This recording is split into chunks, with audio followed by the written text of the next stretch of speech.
The ultimate ruling is that for the Sabbath lights, you're supposed to get a wick that works well and oil that is drawn into the wick and burns cleanly. Whatever works the best. In the olden days, Rabbi Tarfon was correct. Olive oil was superior, and olive oil was basically available throughout the Mediterranean. But you also see that in Bavel and other places, they didn't always have olive oil, so they used other things. Okay, and they had, I guess, they had a few options, but the point was to use what works best. Nowadays, it is fairly clear that there's a better alternative to olive oil, and that is paraffinic oils. What is paraffin? I saw some upstairs. They sell it in a liquid form in these reusable candles. That's a liquid paraffinic oil, and it is superior to olive oil in that it burns cleaner. Here, do the test. Find where the lady of the house has her lachter. Find that place in the house and see if there is soot on the wall next to it or on the ceiling above. If she is burning olive oil, usually, then eventually she will have a lot of soot on the walls there, even though olive oil burns much more cleanly than most other things they had back in the sages' times. However, if you're using paraffin, you'll have nothing there, assuming that there's enough oxygen in the room. And by the way, most of our candles nowadays, whether they are colorless white candles or colored candles, most of our candles nowadays, especially the tea lights, for example, the easiest ones you can get on the street if you go to the Shuk or some other place where you find Chabadniks who are trying to give you free candles, those are made out of paraffin. They're just solid at room temperature, and those burn a lot cleaner than olive oil. So I personally tell people you should just use those. Just stick with tea lights. Put tea lights on top of your lachter. It'll keep your lachter clean. It's convenient. It's the cheapest, and it actually works the best according to what the sages say. However, there's an even better alternative, and that is electricity. Electricity gets the job done. Chazal talk about how you're supposed to be able to see, is it Kavod Shabbos or Onik Shabbos, Zachor or Shamor? Is it something you do before Shabbos in order to prepare for Shabbos so the house is later? Or is it part of the enjoyment of having Shabbos? Or is it both? So what you're supposed to do is make sure there are lights on your house. I don't think that any of us would consider it sufficient that, okay, there's 2 candles burning. You know what? 10 candles. Thank God. They had 8 children in the family, so they're burning 10 candles. 10 candles in the house for Shabbos, certainly not enough by our standards. It would be considered a pauper's Sabbath. So you could use electricity. And there's been great Yonim since the advent of electricity as for domestic use, that electricity is better, and certainly one could say the blessing on lighting on electricity. But what are you going to do? People are traditionalists, so you could find in the Nosei Kalim, the Beis Yosef writes this, that everybody agrees with Rabbi Tarfon that olive oil is the best. Not that the halacha demands it, but it is the best. So use that. But what are you going to do? No one's written a Shulchan Aruch since the advent of paraffinic oil, certainly not since the advent of electricity. So we just, we're a little bit sort of stuck. With regards to Hanukkah candles, what's the din? You saw that you guys did the sugi of Hanukkah. With regards to Shabbos, the whole point is to get a good quality light, which is why the Mishnah says, and there are certain things that are disqualified just because they smell bad. But with regards to Hanukkah, that's not meant for usage at all. It's just meant for show. And not only that, it's meant to be outside the house, so the smell is not the issue. So the halacha is you could light with anything on Hanukkah. There are no standards. Yet, even though you find that in the Shulchan Aruch, the Ramah brings in the name of Rishonim already, who said, yeah, but olive oil is still better, not because it gives better light on Shabbos, but because wasn't the next Pach Hashem with olive oil. That's not a Talmudic idea, though. Rambam certainly, and the Rishonim who paskin this, like the Rif of the Rush, would say it for Hanukkah candles, do whatever you want. There's no reason to have to run after specifically olive oil just because the temple candelabrum used olive oil. Okay, so let's see. We're talking about Siftas here. If I'm not mistaken, we're supposed to be at the 4th line or the 5th line of Shabbos 25b. I'm going to share that on the screen for those of us joining us. Here it is, my timer. What did Rabbi Shmuel say? He says that you shouldn't light with Itron and Neft. I'll read it directly in the Mishnah. It says here So we say we should always see everything in line. Where's Rabbi Shmuel? Rabbi Shmuel in Malikin be Itron mipnei kavod Shabbat. Should not light with Itron. What is Itron in this case? Rashi says it's psolta de zifta, means the psolat from zephet. Zephet we saw was pitch. It says they used to use pitch. You get that from a tar pit. I think we discussed this last time. Neft. What is neft? Nafta. Neft was the most basic. Kerosene. Yeah. Well, no, kerosene is one of the things come out of it. In the olden days, they didn't have oil wells like we have now, and then a refinery to separate all the different hydrocarbons. What's the most important thing we get from oil wells nowadays? Gasoline. Gasoline powers our lives, and so do all the other hydrocarbons. And our power plants that produce electricity are probably burning some sort of fossil fuel, unless it's a nuclear power plant. And we don't really have so many working nuclear power plants in this country. They used to use nuclear fuel more in America, but now because of political decisions based on ideology, people stopped using nuclear power. But in, let's say, places like France, they still use it. You have to burn something in order to get energy. And even though we have dreams of using solar heat, like we do for our to heat our water, or wind, those are still inherently unreliable. So you got to burn something. In the olden days, they used to find that crude oil comes to the surface in certain places. So people could use that crude oil. They didn't invent refinery, the process of refining, so they couldn't do everything that we do nowadays with this crude oil. But that's basically what that was. Hold on, someone wants to come in. They had neft, and they also had, like I said, a tar pit. So they could separate out a little bit more of the liquidy stuff. And that was sometimes what they used to burn. And sometimes they have the thicker stuff, which is tar. Tar you could also produce, by the way, by burning certain things in low oxygen conditions. Where do we get the most common source of tar that people get, let's say, domestic situations, is if you have someone who smokes cigarettes, burning the cigarette produces tar. You burn things like paper and tobacco, you get tar. And you could do this in the lab, burn a cigarette in a test tube, you'll get this oily black stuff come out. That is tar. And that's what they're discussing here. So tar is one of the things you could get, one of the substances you could get from neft or from zephet or from refining petroleum, or just by burning something the wrong way. And the tar itself still has a little bit of energy left in it, so you could burn that. And why wouldn't we burn tar in the house, according to Rabbi Shmuel? Because it smells bad. The tar has its own smell, but even more so, when it is burning, it makes even a worse smell. Okay, so don't burn tar in your house. And we could also thank, someone pointed this out to me, we have to thank God that we have heat in the house that basically comes from radiators. In the olden days, how they heat their homes or how they cook, they used to burn wood. And even that, okay, so you think wood doesn't smell bad. It's like you're burning tar or pitch in the house or something terrible, but it still smokes up the house. And we are saved from many respiratory maladies because we do not burn wood in our houses anymore. It was basically having a smoker in the house. So thank God for that. We do not have to suffer this for lack of technology. Hold on one second. So we're going to do that. So that's what Rabbi Shmuel is saying. So it smells bad. My time, Omar Rava mitoch sharecho ra gezerah Shem yanichena v'yetzei. Says here you shouldn't use it. It smells bad. His house smells bad from burning this tar in the house. So he'll pick up and leave the house. So Omar le Abaye v'yetzei. Abaye says, what's the problem? He did his mitzvah. Let him leave the house then, as long as he lights the Shabbos candles. Gzera d'Rabbanan, light Shabbos candles, let him fulfill the Gzera. The Gzera of Shabbos candles took on added meaning. Apparently, there's some who claim that saying the bracha on Shabbos candles is not Talmudic, it is post-Talmudic. Post-Talmudic, they came up with the bracha. Why? Because the Karaites, who were a later movement, they said what? You're not allowed to have fire burning in the house on Shabbos. So that became a sign of sticking to rabbinic Judaism, basically what we'd call Orthodox Judaism nowadays. The sign that a family was Orthodox was that they lit candles and they're proud of it, and they even said a bracha on lighting those candles. So it's a real stretch to say that you should make a bracha, for example, on Ner Yom Tov.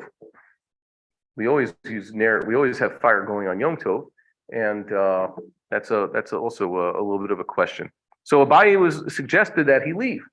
If it's the problem, and the Rav is saying you're worried about the person would leave, yeah, but let him leave. Let him fulfill the gzera of having to light the candle, and then leave. At least he lit the candle. Amar le she'ani omer. Here's what Rav's answer is. I would say hadlakat ner b'shabbat chova. No, it is a chova. It's an obligation. Damar Rav Nachman bar Rav Zav. Davar bila Amar Rav Nachman bar Rava. Amar Rav. Halakat ner b'Shabbat chova. It's an obligation, but what's the nature of the obligation? It's an obligation that you're supposed to do so you can keep Shabbos. He's connecting it with what? Rechitzas, Raglov, Panov, getting dressed for Shabbos. It's not just something objectively one has to do. Let's see what Rashi says.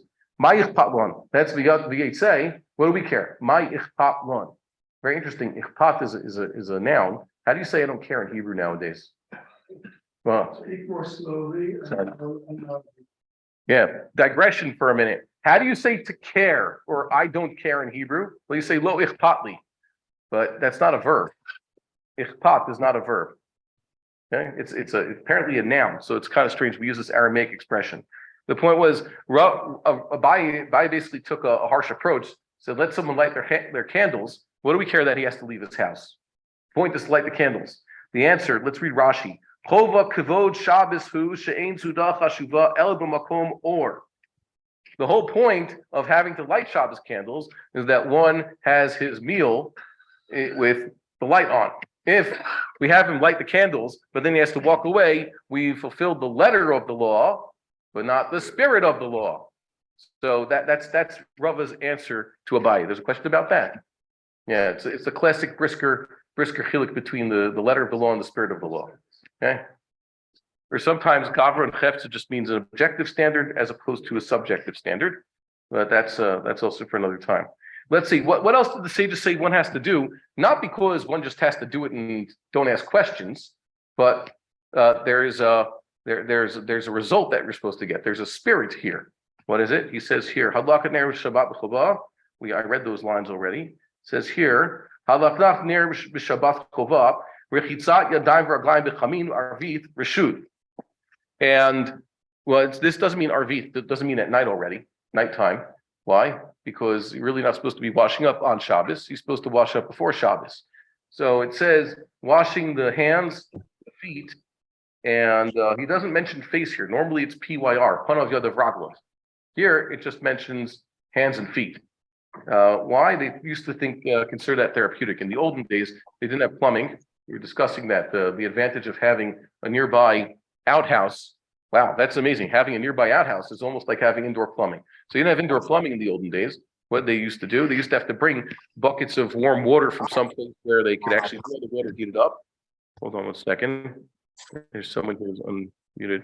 They used to have to get buckets of water from someplace, so at least they would wash their hands and feet. That felt good enough. Have anybody seen what they used to have? Oh, the old houses. If you walk back up to Nachlaot, houses from around the turn of the century. Imagine a tzaddik in our time, Rav Levin's type of house. How did they used to bathe when they first got plumbing? How did that used to work? They used to have a section of the kitchen. The shower head was in the kitchen in the corner. And they used to cordon it off with a curtain. So when a person would shower, he'd just go behind the curtain and shower like that. That was their basic way of showering back when it started. But even that was considered a luxury.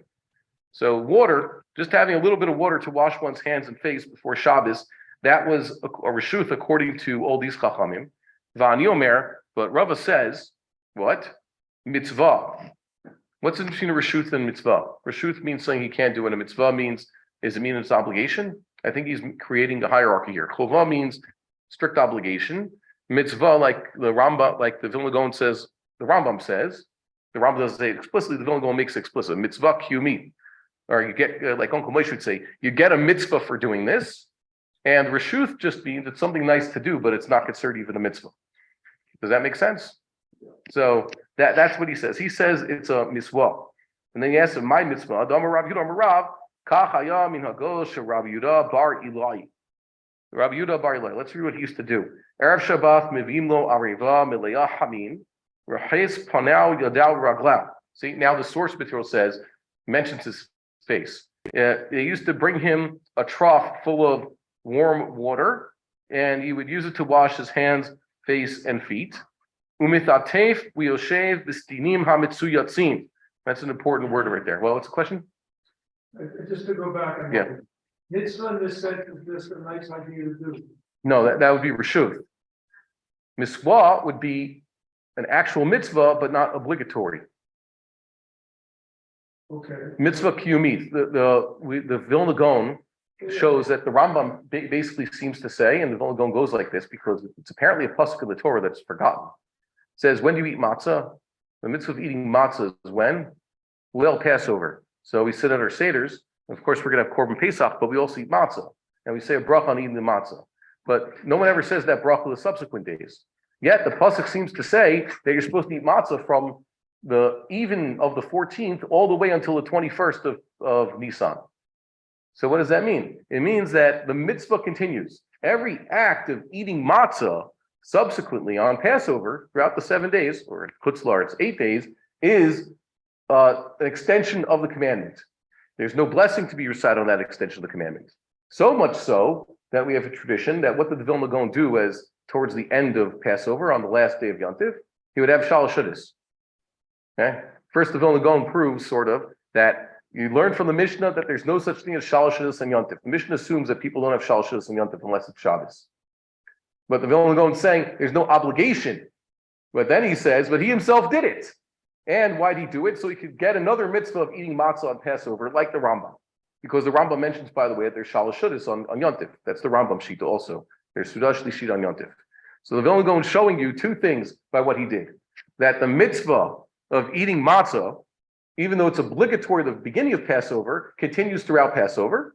And one can still, if one's seeking to perform the commandments of God, he should eat more matzah towards the end of Passover. And even though there's no obligation to have a third meal on a Yom Tov that's on a weekday, unlike the Sabbath, one should still do so because it is a fulfillment of the commandment that the sages gave. If one has a third meal on, like, it turns his Yom Tov into a Shabbos, that's the right thing to do, and that's exactly what the Rambam says to do.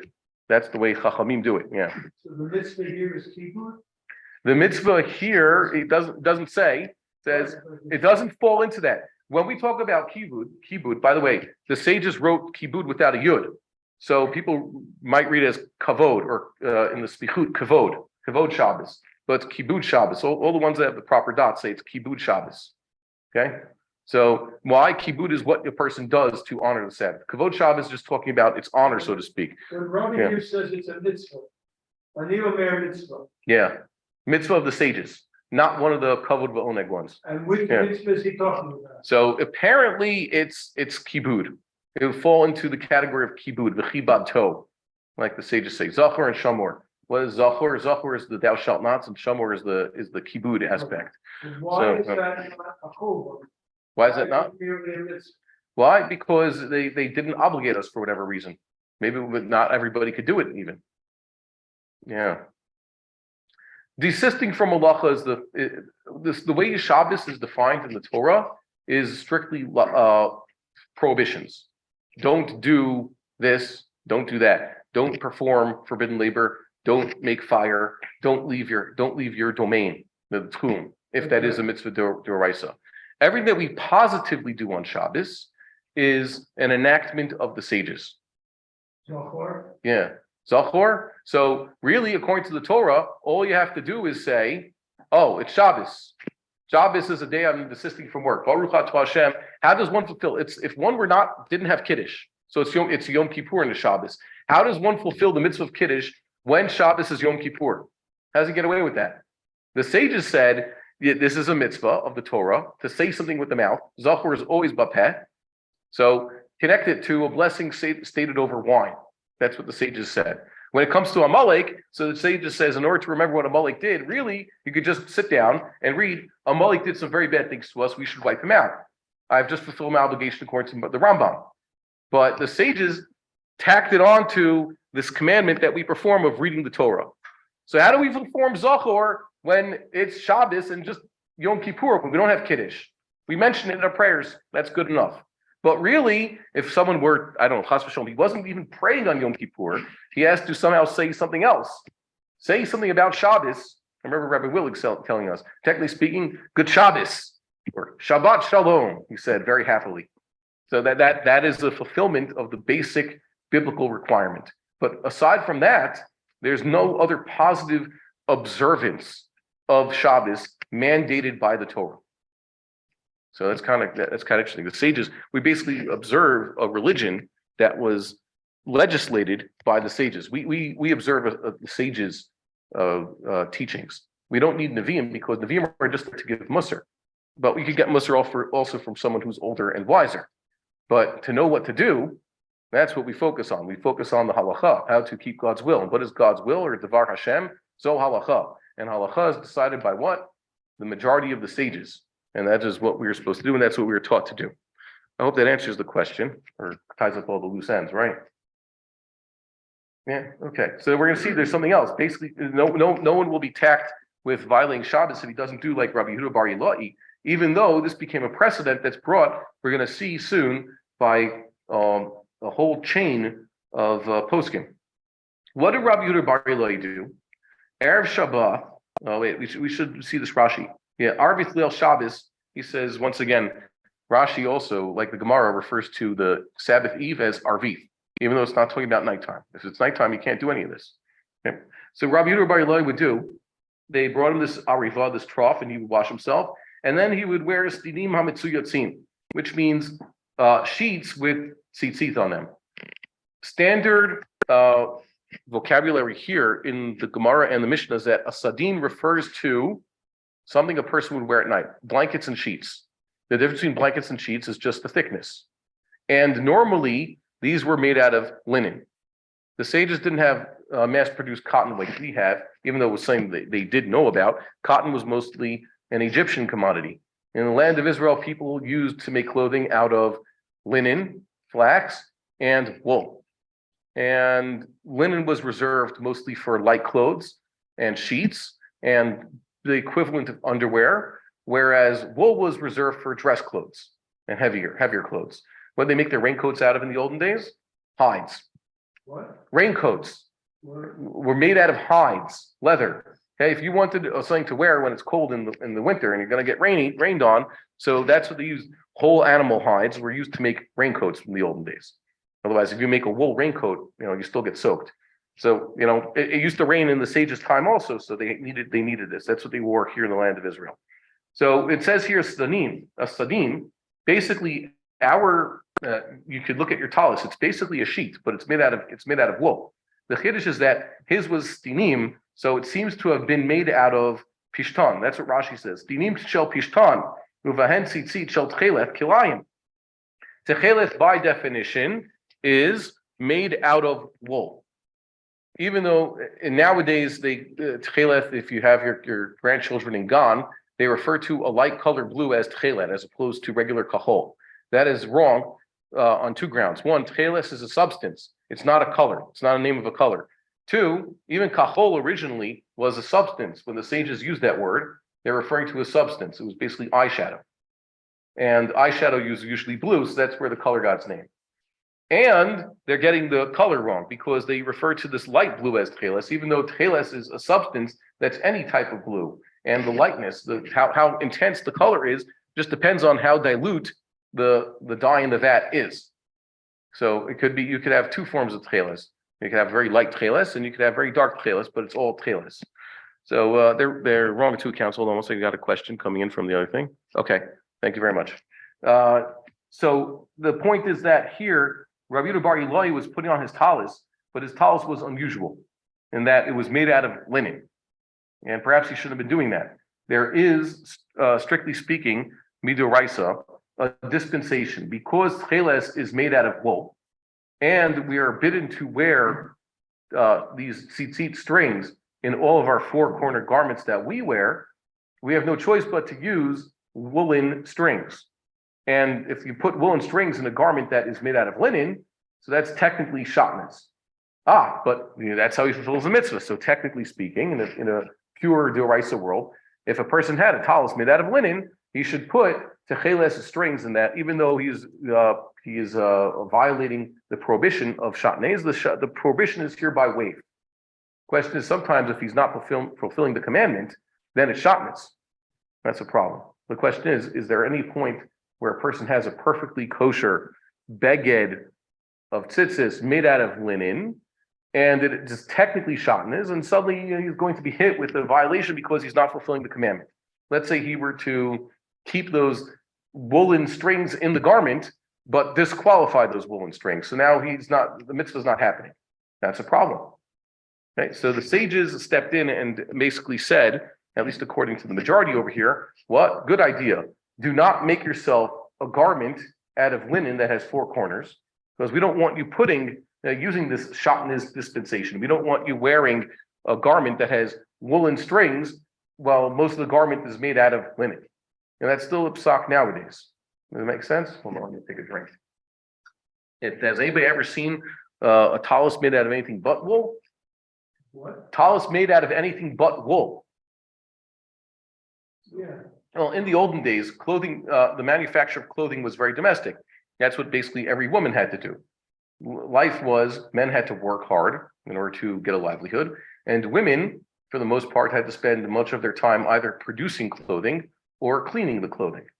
That was mostly life back in the days. You have a question about that? Yeah. Growing up, we had all these little talisim made out of silk or rayon. No, you didn't have silk talisim. No, Rayon. they're fake. Yeah, that's synthetic material. Yeah, but that's also mass produced. Before the Industrial Revolution, you had to basically make your talis of whatever you had. So it wasn't inconceivable. Nowadays, there is no factory that makes talisim out of anything but wool. And there are places in China where they still make these fake rayon talisim. And where do you buy them? You can buy them in the Arab shuk. They actually sell them. You see rayon talitot for tourists, non-Jews, and also these funny-looking strings. They're obviously not tchelis but blue. So that someone say, "Oh, I want to look like one of the locals." Okay, so that's a joke. And the talit katan, I'm about to go to the tzitzis place now, right after this. Your talis katan is made out of basically cotton, and sometimes it's a cotton polyester blend or wool, but they don't blend wool with cotton. Nowadays, thank God, we can make a lot more things with cotton. We saw that there is a long Ashkenazic tradition that cotton is just as obligated in tzitzis, midoraisa, as wool. The Rambam and others felt that, like we're going to see in the Gemara soon, the only garments that are only obligated in tzitzis, according to the Torah, are made out of wool and linen. Yeah, wool or linen. Whereas other Rishonim, based on other Talmudic teachings, say that no, every single garment that is woven, by the way, they didn't have synthetics back in the day, so this includes basically cotton, and Rashi always mentions his favorite other alternative material is cannabis, because they had forgotten that in, let's say, the time of the Avos and Moshe Rabbeinu, they used to smoke this stuff. And, well, what? You're surprised? What? I didn't catch the word you're using. Cannabis. Cannabis. Rashi mentions cannabis about 1,000 times as the other form of the other form of material they used to make in the olden days, clothing. They used to use it to make clothing. Cannabis and Semer Geffen are Rashi's alternative to Pishtim. Now, we have discovered, and Rabbi Aryeh Kaplan was the first one to point this one out, that cannabis, they used to use it as an ingredient in certain types of incense. And actually, the archaeologists have been uncovering this all over the place. You find some old temple or other place where they're burning incense, and what do they find in the remnants on the incense? Cannabis remnants. Cannabis is apparently the K'nei Bosem mentioned in next week's Parsha. K'nei Bosem. Machlokas Rishonim what it is, but it's etymologically related to what became cannabis of the sages. Right. Yeah. What word did they use, or Aramaic did they use for cannabis? Cannabis. Did they use Yeah. that word? Yes. Cannabis. And it comes from, it's mentioned in the Mishnah, it seems to be a corruption of K'nei Bosem. Okay? K'nei Bosem. Yeah. We have a shir about this online, about the Rambam's definitions of what all the different spices were. You can see it. It's shanui b'machlokes about this is one good suggestion because the evidence fits it. So they used to do this. It's not like they were, thank God they weren't getting high, but they were using this in incense for their own purposes. But from Mishnaic times until the times of Rishonim, like Rashi times, the main purpose of cannabis was production of clothing. So Rashi says that you can make tzitzis, even doraisa, out of semer geffen, which is cotton. Nowadays we say it's kotna instead of semer geffen, and cannabis.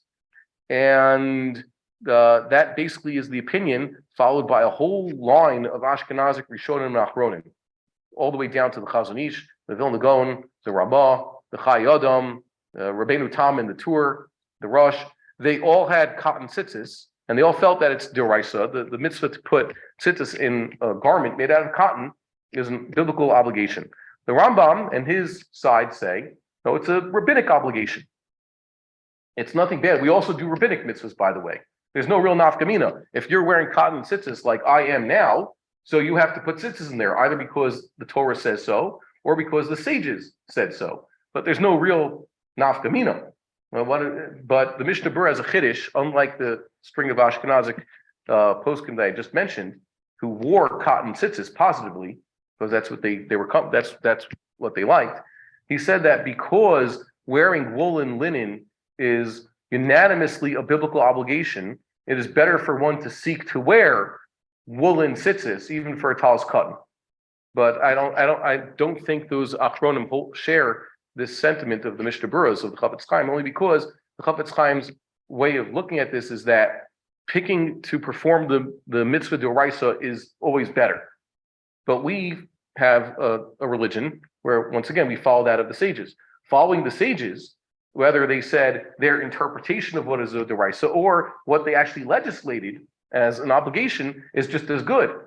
What's the point? That you're supposed to listen to what the sages taught us. As a matter of fact, we take this idea of listening to the sages so seriously, we invest hours a day of our time studying the words of our sages so that we can understand what they wanted us to do.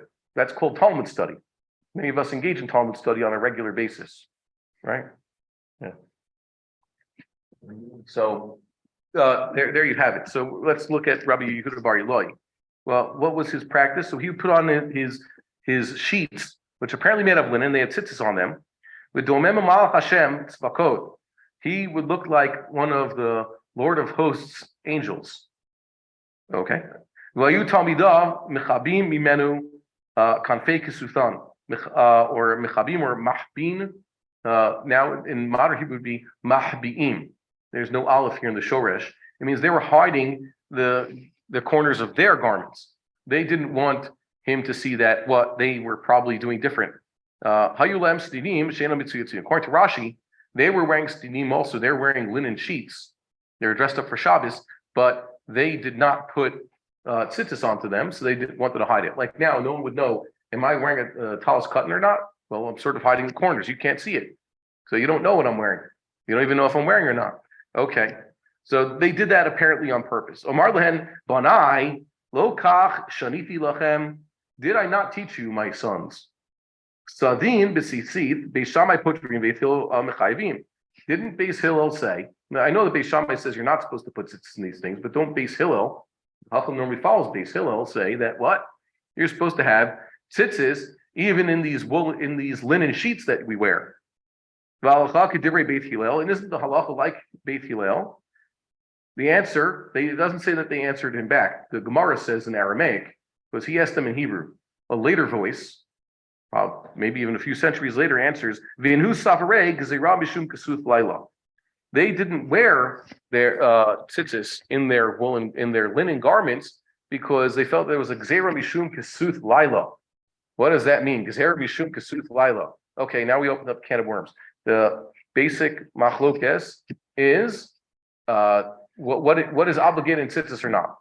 We're going for this idea that if there is no mitzvah happening right now, someone is not achieving the performance of the mitzvah, then he should not have this dispensation to wear shatnez, linen garment, woolen tzitzis. They can't go together if a person is not ultimately performing the commandment. So the sages says, Gezer mishum ksus laila. First way of understanding this is, at night, look objectively at the time.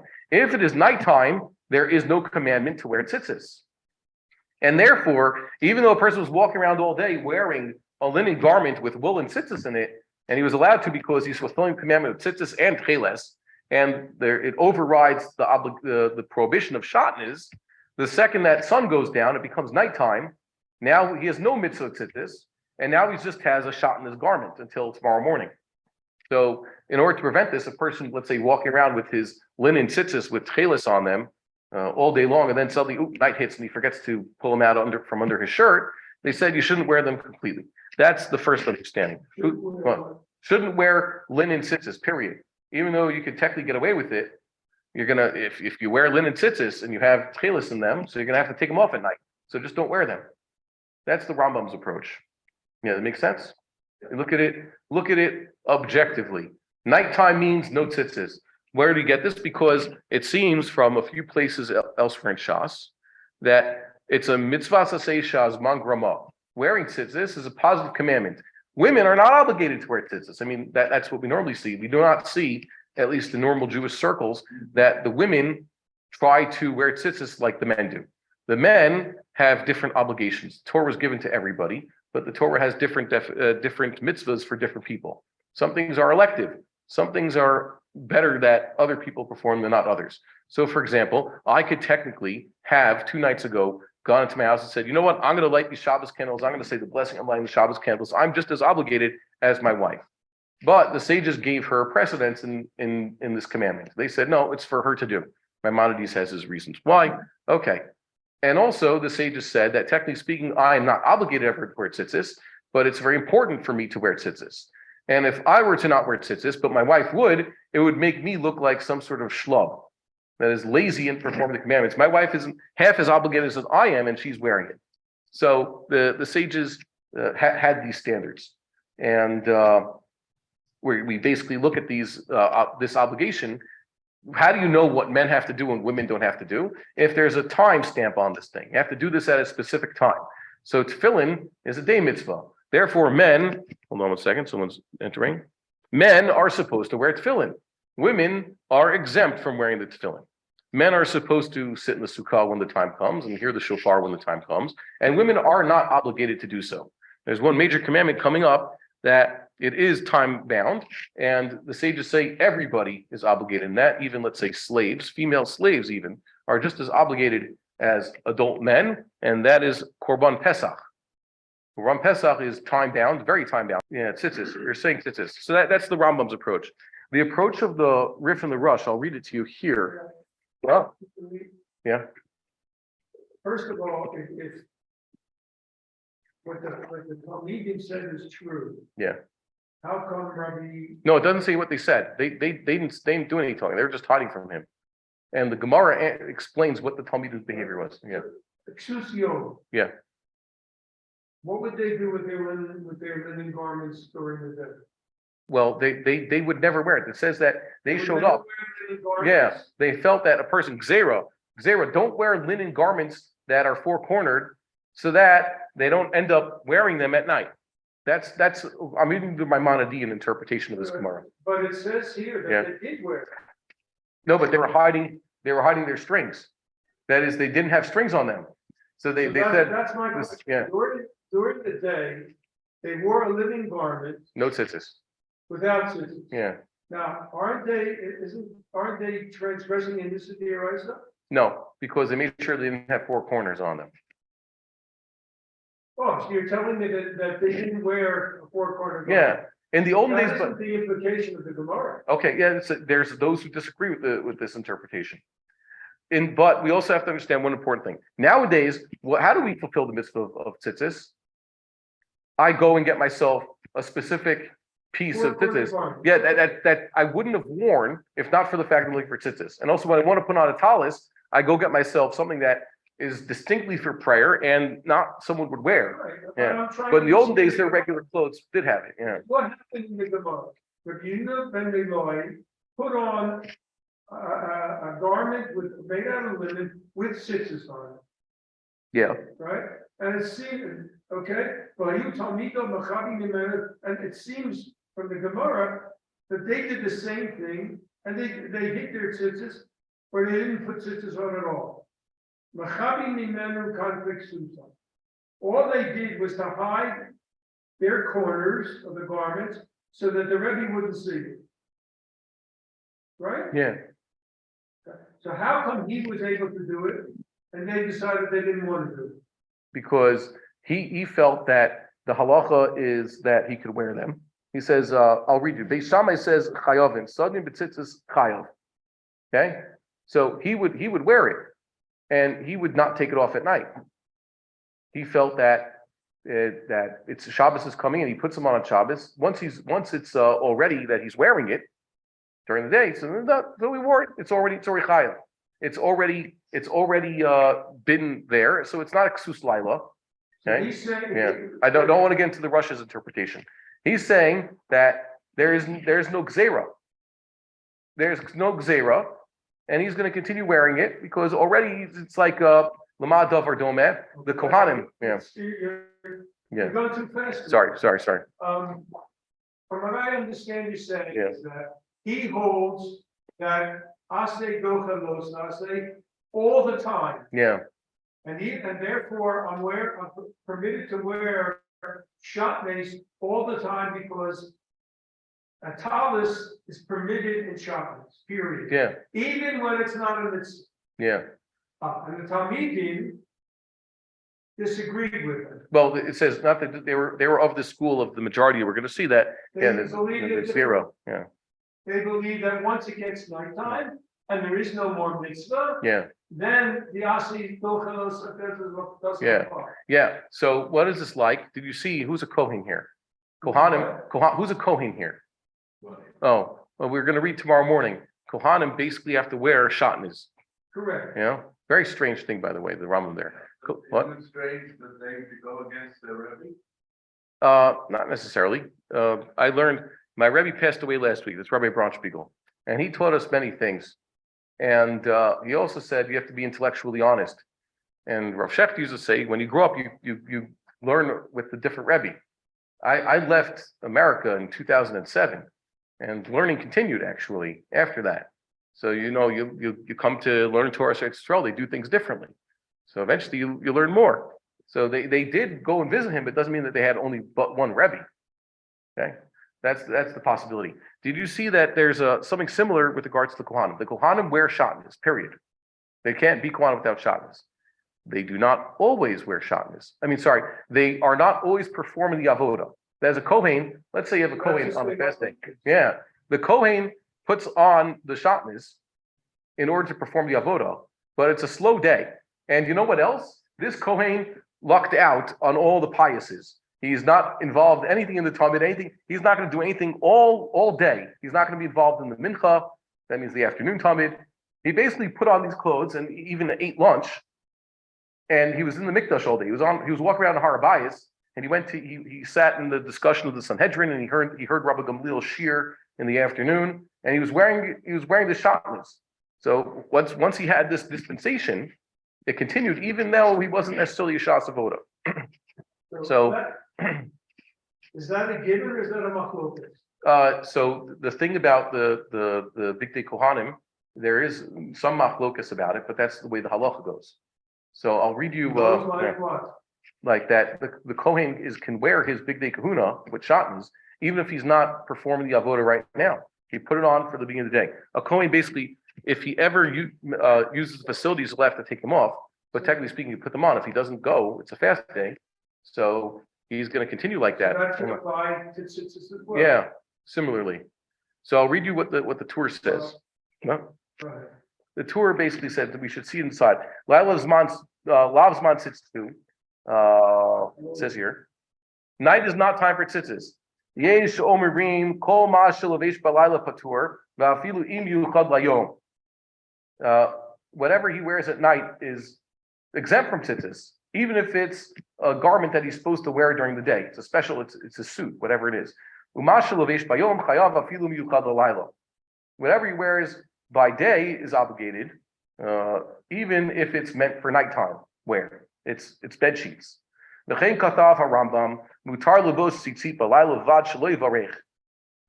says you wear tzitzis, it's mutter as long as you don't say the bracha. And then he brings the Rosh's opinion.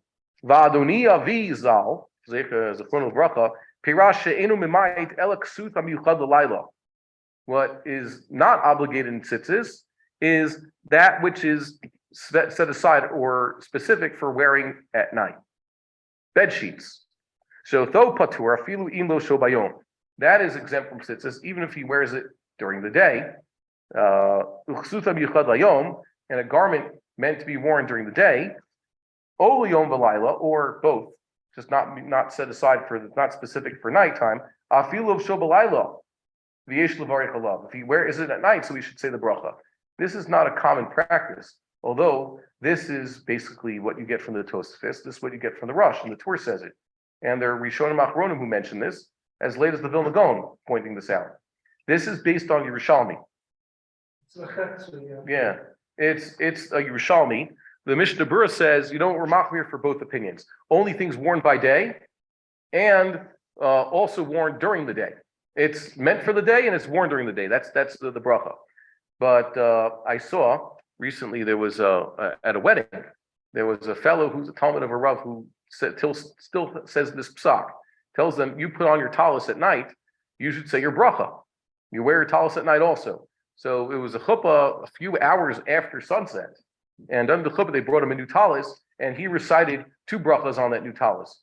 Lisate Patzitzis and also Shech Yanim. And they mentioned his Rebbe was there in the crowd. He was going to come up and say a bracha under the chuppah, so he's following his Rebbe. So they mentioned that. And apparently I think it's very good. They hold this in a very high esteem because this is the old tradition of doing it. The Vilna Gaon says this is a Yerushalmi. So what do you do about the Rambam? He said there's these conflicting Gemaras all over Shas that seem to imply, is it the person or is it the garment, the object? But whatever it is, it starts at night. Night is a difference. Are we looking at the people at night, or are we looking at these garments if they're meant for night? Concerning Rabbi Yehuda Bar Ilai, I'll read you what the Gross says here about this. This is in Siman Kaf and Chai. Siman Chai in Orach Chaim. Where does it say here? Look at this. This is you guys have seen this? Did Rabbi Nidel mention what the Yerushalmi says there? No. It says Ula Rosh. Let's look at the Rosh's opinion. We just said it. Okay, the Rosh looks at the garment, not the time. Everywhere we see in Shabbos, Zvachim, and Menachos, and other throughout Shas, Sham B'Sham Ksuth Laila. It says Ksuth Laila. It says blankets don't have the garment, but it's not looking about when you're wearing it. A blanket is meant for night, so that's not worn. But a talis is meant for during the day. You wear that when you stand up and daven. Vein Tosafot to Kiddushin Lamed Daled Dibur Matkil Tefillin Hule and the Ran. Ran wrote She'eno Chayav Ela Kasut Yom V'Lo Shabayom.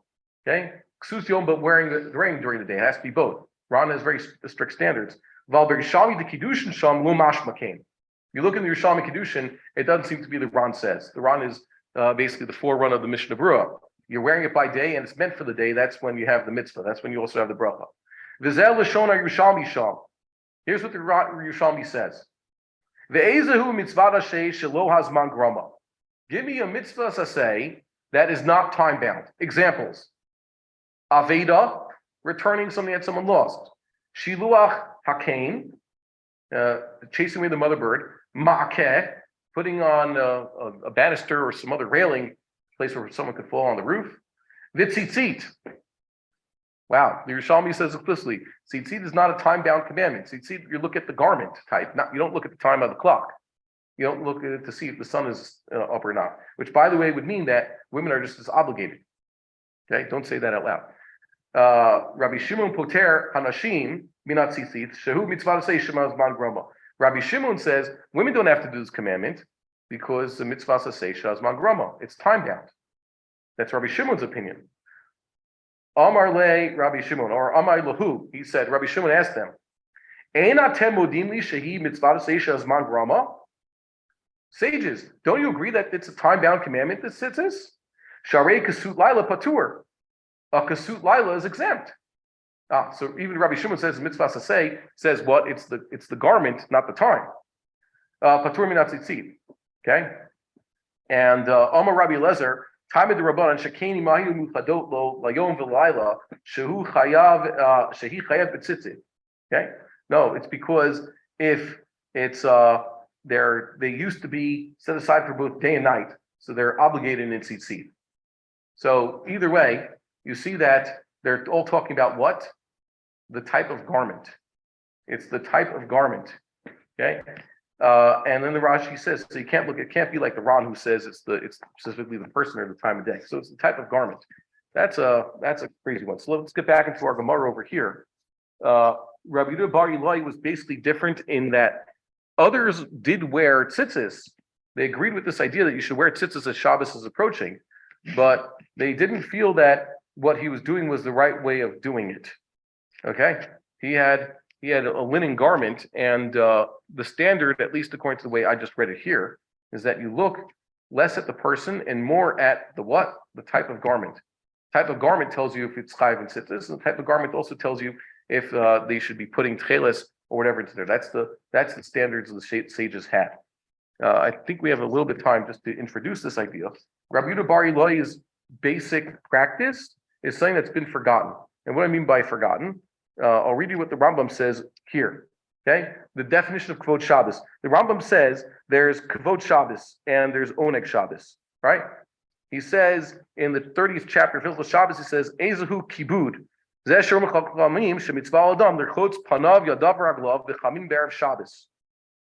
is Kibud Shabbos according to the Rambam? First thing he says, the sages said that a person should wash face, hands, and feet in hot water on Erev Shabbos. Mipnei Kvod HaShabbat, umitatef basitzit, uyoshev b'choved rosh, miachel hakbalat pnei HaShabbat, kemo sheyu would say likraf hamelech. He should put on his tzitzis and get ready to go greet the king. By the way, now Kabbalah, they changed it to feminine. Instead of greeting the melech, what do they have? Shabbos HaMalchah, and they also say Kala, which is the different forms of kavod. That's a Kabbalistic idea, going out to greet the Shekhinah, the difference between the masculine and the feminine. So that's the Rambam statement, and that's his definition of Kibud Shabbos. And the next halacha says, Umi Kibud Shabbat shelibash kasuth nikiya. And also a form of this is wearing clean clothes. What did the Rambam put first? Bathing, putting on a tzitzis, and going out to greet the Sabbath. That is the most basic form of Kibud Shabbat, which is kind of interesting. How many people here do that? What do you do before Shabbos? So you get washed up right before Shabbos and put on a nice tallis and go out to greet the Shabbos. So Yemenites still do this. I remember there was one rabbi in New York who was doing this. And he was sitting in his shul wearing his tallis at Kabbalah Shabbos, and I asked him, he was the one who taught me this. And he says, I thought it would catch on. Minut Chevron, they used to do this. I said, no, it's not going to catch on, not in a million years. And he said, why not? I told him, because you're Rabbi Avi Weiss, and you're a very maverick type of person. So just because you do something doesn't mean everybody's going to copy you, even if you are 100% correct. And I think that's still correct to this very day, even though what he did is mentioned in none other than the Torah. What does the Torah say? He says here also, mitzvah al kol adam shirchatz b'erev Shabbat l'kibud Shabbat v'im efshar lo lirchotz kol gufo yirchatz panav yadav raglav b'chamin. Okay, at least he should wash his hands and feet and face. He should wash his whole body. The Rabbi Yehuda Amar Rav kach hayam min hagosh Rabbi Yehuda Bar Ilai. Erev Shabbos b'vin lo areva mleach chamin rochitz panav yadav raglav umitatef b'stinim hamitzuyanim should be mitzuyatzim. He would put on stinim that had tzitzis on them. By the way, we don't hold like Rabbi Yehuda Bar Ilai. So what we do, don't wear sadim, wear a woolen talis with tzitzis on it. V'domei l'malach Hashem tzvakot. So that's the Torah says. What's the Kibud Shabbos? Do like Rabbi Yehuda Bar Ilai, just with a different type of garment. Wash yourself and put on your talis. And if that's not enough, the Shulchan Aruch even says this. It says in Reish Samach Beis Gimel, Shabbos, it says here, Yobash b'godav hanaim, v'yismach b'viyas Shabbat, k'yotzei likraf hamelech, v'chayotzei likraf chatan v'kala. He adds that. Go out to greet the king. It's also like greeting a groom and bride. The Rabbi Chanina mi'atei v'kav v'fanya mi'ali Shabbatah. So that's a different teaching. We're going to get to there elsewhere in the Masechet. It says he was mi'atef. That's Aramaic for mitatef. And in the Shulchan Aruch, mitatef is always what? Putting on a talis. So someone asked me, should he do this? I told him, you can't get away with this. You can't. Some places you'd still stick out. Sticking out, drawing attention. If you wanted to do like the sages, and like the Rambam says, and like the Torah says, and like none other than Shulchan Aruch says, you're getting into trouble. I don't know. Is everybody davening here at Kabbalah Shabbos on Friday nights? Anybody show up with the talis? So there was one guy asked me, what should he do? And I also thought, like, yeah, this would be a nice thing to do. So instead, I got myself a very large talis cotton. A talis cotton that's like almost as big as a talis. And I wear that before Shabbos starts. I put that on right after. And the Ramah adds, technically speaking, you should bathe as close as you can to Shabbos. You have a number of things on your checklist. Make bathing the last thing you do before Shabbos comes in, and then getting dressed and put on the talis. So I wear quite a large talis, unique for Shabbos, just no one sees it. And that way I could get through, I could keep what the Shulchan Aruch says, but also not, stick out. And I highly recommend that everybody do that themselves. And the Vilna Gaon says that when it comes to Shabbos, you're supposed to change all your clothing, mikaf regel vad rosh, which means you even have special shoes for Shabbos, and of course everything between the shoes and the hat. So you should have a special. If you're not wearing, get yourself a special yarmulke. Whatever it is you wear on your head should also be different on Shabbos. If you're doing the mitzvah tzitzis, you should have a special talis cotton for Shabbos, and don't make it small, make it large, so you can actually do the mitzvah. What's the reason for the Ketores in the Beis HaMikdash? What's the reason, according to the Rambam? Why do they do Ketores in the Beis HaMikdash? Ketores, in the Beis HaMikdash. Why Ketores? For the smell. Yeah, because you're cutting it. It says you're chopped. It's basically a slaughterhouse. A busy day in the Beis HaMikdash is like what you described just now. A lot of blood. Makes you wonder. Rabbi Rabinovich said that's the answer. There's a diuk. I think I mentioned this last year. They make a diuk in the Rambam that the tchelis for Big Day Kahuna doesn't have to be the real deal. Tchelis for tzitzis has to be the chalazon and not an imitation tchelis, not indigo. But tchelis for Big Day Kahuna, there seems to be a line in the Rambam that says that it's the tchelis for Big Day Kahuna is not so special. Ordinary tchelis, maybe knockoff, imitation tchelis. But that's not the diuk according to Rabbi Rabinovich. Rabbi Rabinovich says, there's a difference between tcheles and tzitzis. Tcheles and tzitzis has to be the real tcheles that stays permanently. But tcheles of Big Day Kahuna, the avnate, doesn't have to be dyed so that it stays well. Why? Because Big Day Kahuna are basically one-time use. If you were a Kohen and you're wearing a white linen tunic and the avnate as it is, and you perform a shchita or any of the avodas involving blood, you will not be wearing those garments tomorrow. They're already done with because there's no such thing as laundry in the Beis HaMikdash. They did not do laundry in the Beis HaMikdash. Once the clothing got dirty, that's it. So they had no reason to what? Every day. So if the Kohen was wearing an outfit and did not participate in anything that dirtied the clothing, so they'd wear it for the next day. They'd put it under their heads. They'd sleep with it like that. It would be at their heads in the Beis HaMoked. But once Big Day Kahuna got dirty, that's it. It was done. So there's no reason to have to dye the tcheles in the way that keeps the color forever. But it still had to be real tcheles because that's what the Gemara says. It's a diuk in the Rambam, but it doesn't fit any of the sources in Shas. So Rabbi Rabinovich says you need real tcheles also for the Beis HaMikdash. All the Talmudic sources seem to say such a thing. Just because there might be a diuk in the Rambam doesn't mean that that's the halacha. Many, like the Tiferes Yisrael and Rav Kapach and others, thought that that's a good diuk in the Rambam. It means that if you want to make a Beis HaMikdash, you don't need the real tcheles. Any blue wool will do. That's not the case. Okay, I have to clarify something I said 2 days ago. The guys on yet? Yeah, we have 3 gentlemen with us online also. I don't know if it's everybody, but now we're going to be a little bit more also discriminatory about letting other people in. God willing. So the Rambam says in Hilchos Klei HaMikdash, the Ovdimbo, in the 8th parak, I've put this on the screen. I have to clarify what I said 2 days ago about wearing Big Day Kahuna. It's actually a machlokas. Dov Greenstone, he's one of ours. Okay, he's coming in. The Rambam says, Big Day Kahuna mutar lehanot behem. Big Day Kahuna, Kohen can get pleasure or benefit. Hana, depends on how you define it. He can wear them for his own purposes. Therefore,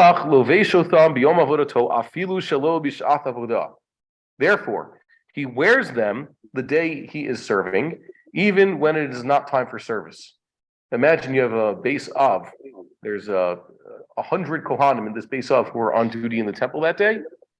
How many Kohanim do you actually need to perform the service on a day like this? Well, there's the Mishnah and the Rambam Paskin. It's not more than 50. So there's some Kohanim who will not be doing avoda unless the others decide not to work. But he can't always wear the avnate. That part is shatnez. That he can't wear all the time. However, this is just what the Rambam says. I'm going to read you other rishonim. Asur lechohen hedyot lilovsho ela bish'at ha'avodah. He cannot wear them unless it's actually time for serving. But even that doesn't mean he actually is serving. It means the shas avodah. Okay, what's time is shas avodah? So that's a good question because the Rambam says technically the avodah begins at alos hashachar. They're already beginning the preparations. The the Trumas Hadeshen takes place in the wee hours of the morning, and Hector Chalavim goes on all night. So technically speaking, there are Kohanim who are on Shmira duty, right? There are Kohanim who are marching around the temple. I haven't seen it. Maybe someone can enlighten me. A Kohen who's on Shmira, is he to be wearing Big Day Kahuna or not? Is that part of his avoda? Good question. And there might be a lunch break. There are times when the Kohanim can just leave. It says the Kohen Gadol. I'll give you a good example. The Rambam assumes that the Kohen Gadol stays in the Beis Hamikdash all day, even if he's not doing anything, and he's only supposed to go home after hours or an hour or two in the middle of the day. So maybe that hour or two in the middle of the day when there's really nothing happening. So that's when he doesn't wear it. The only things that a Kohen wears for the avodah are garments made out of wool or linen, period. And this is also a question.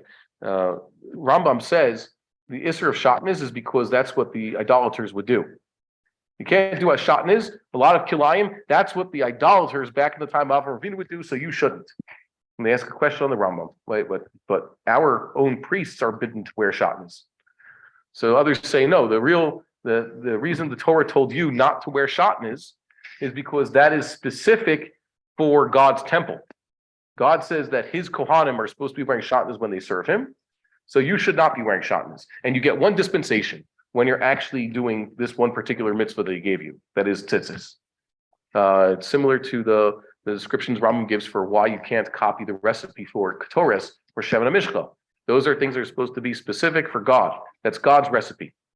For Shemen HaMishcha, it should have a special smell. You can make fragrant olive oil. You just can't do it the way the Shemen HaMishcha is meant to be made. You can make Ketores. You just can't use the exact recipe described by Chazal in the Brises. Let's see what other Rishonim disagree with the Rambam, though. He says here, Ladasa Rambam, this is also the Mefarish of Tamid, I don't know what it is. Mutar Lubosh as Big Dia Kahuna, Bali Akilaim, Lo Hagbala. According to them, you could wear the Big Day, a Kohen could wear the Big Day Kahuna without the Kilayim, that's without the Avnate. There's no limit, all day long. The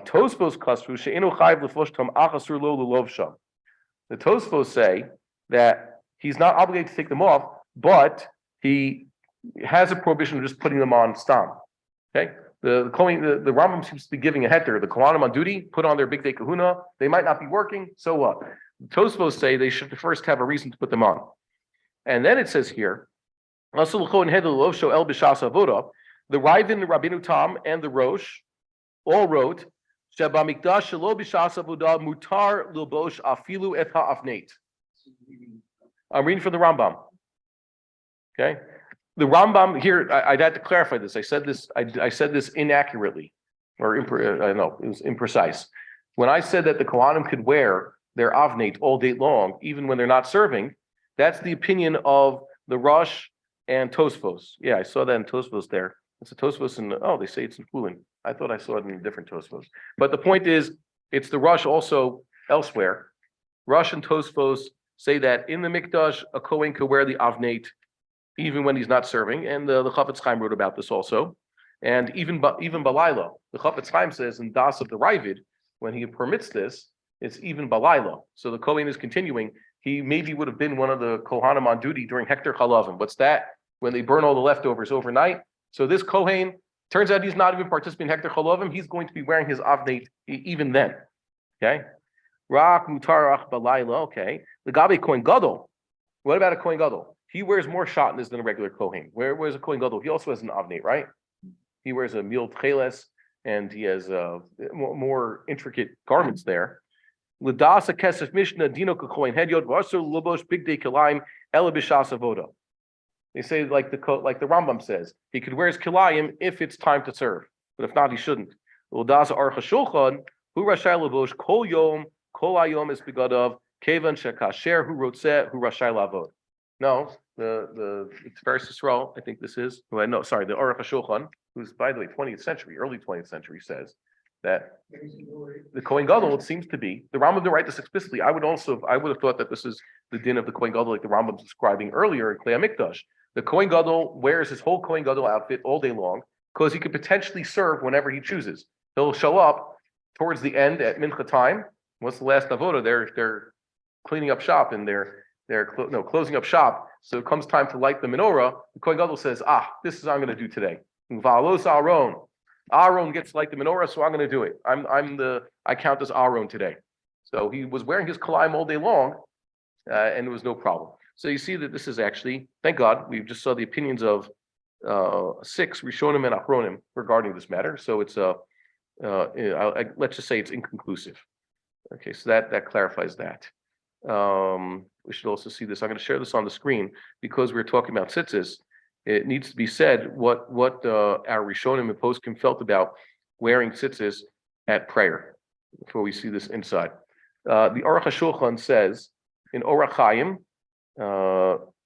Siman Ches, Sif Beis. He talks about why you should wear, what the importance of wearing tzitzis all the time. Says, Afal Gav Shemikar Hadin Kainhu, Mikol Makom Yizer Kol Ish B'Yisrael, Lasei Alav Talik Katan B'Tzitzit Kol Hayom. No one actually has an obligation to wear tzitzis.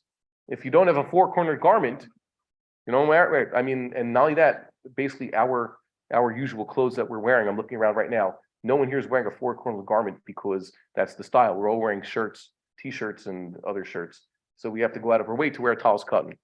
The Shkula mitzvah, sisis kol mitzvahs. And he continues, he concludes, L'chol b'nei Yisrael noseim alehem talit katan kol hayom. All Jews wear a talis cotton all day, with talis gadol be'es hatfila, and a talis gadol when they daven. Notice that the Aruch HaShulchan says everybody wears a talis gadol when they daven. Kol b'nei Yisrael. No distinction is made for, let's say, unmarried men and married men. Was the Aruch HaShulchan not Ashkenazic? He didn't live in Lita? And the answer is, you look in the Achronim, like the Mishnah Berurah and others, and you find that they all think that the practice that we had, that you wait until your wedding to get yourself a talis, or until your wife gives you a talis, is a real head scratcher. The Mishnah Berurah wrote, it's because you haven't done the mitzvah of getting married, so you shouldn't be doing the mitzvah of tzitzis. And even Rabbi Soloveitchik and others have told people, just get yourself a talis. There's nothing wrong with a young man who's 17 wearing a talis all the time. It's a mitzvah. And you should teach your kids. Once a child's even 10 years old, there's chinuch for mitzvahs. You're supposed to teach your children how to keep the mitzvahs. So get your kid a talis. The Aruch HaShulchan says that. He repeats this in Kaf Dalid Siman Beis. He talks about dressing for prayer. And he says that even persons wearing tzitzis, Beged Chayv says it's better to have a talis that he wears for davening. Okay? He says, he's talking about the numbers now. Rashi, how you tie your tzitzis? 5 knots, keneged chamisha chumshei Torah, arba knafayim shebechol tzad sheyifne yizkor. And on 4 sides, whichever he turns, he sees the tzitzis. The gam talis gadol b'shas atfila shehu al kol ha'mubushim kidei sheyer eotham. So too, a person should wear a talis gadol over everything he's wearing during prayer, so that he sees them.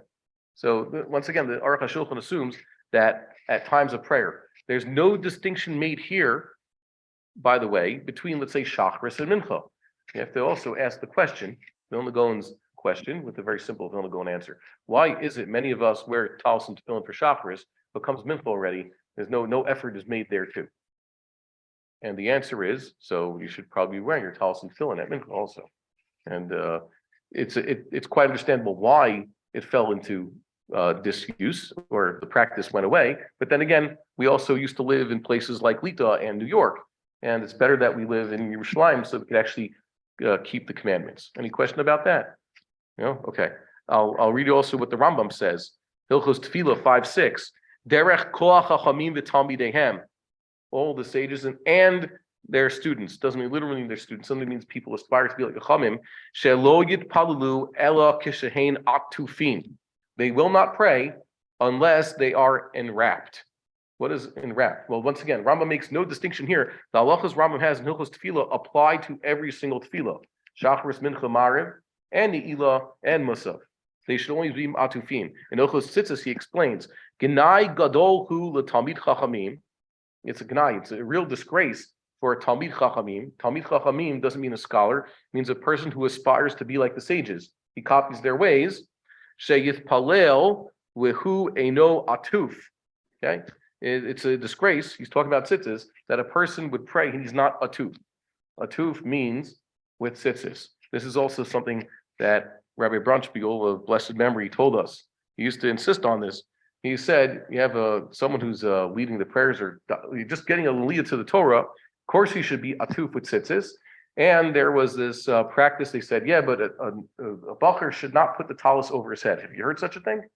Yeah. So Rav Ronshpiel Dafka put the talus on a bacher's head. He put a talus on me. He stuck it on my head. He says, this is the correct practice. And he was pretty Ashkenaz. He was born in Poland.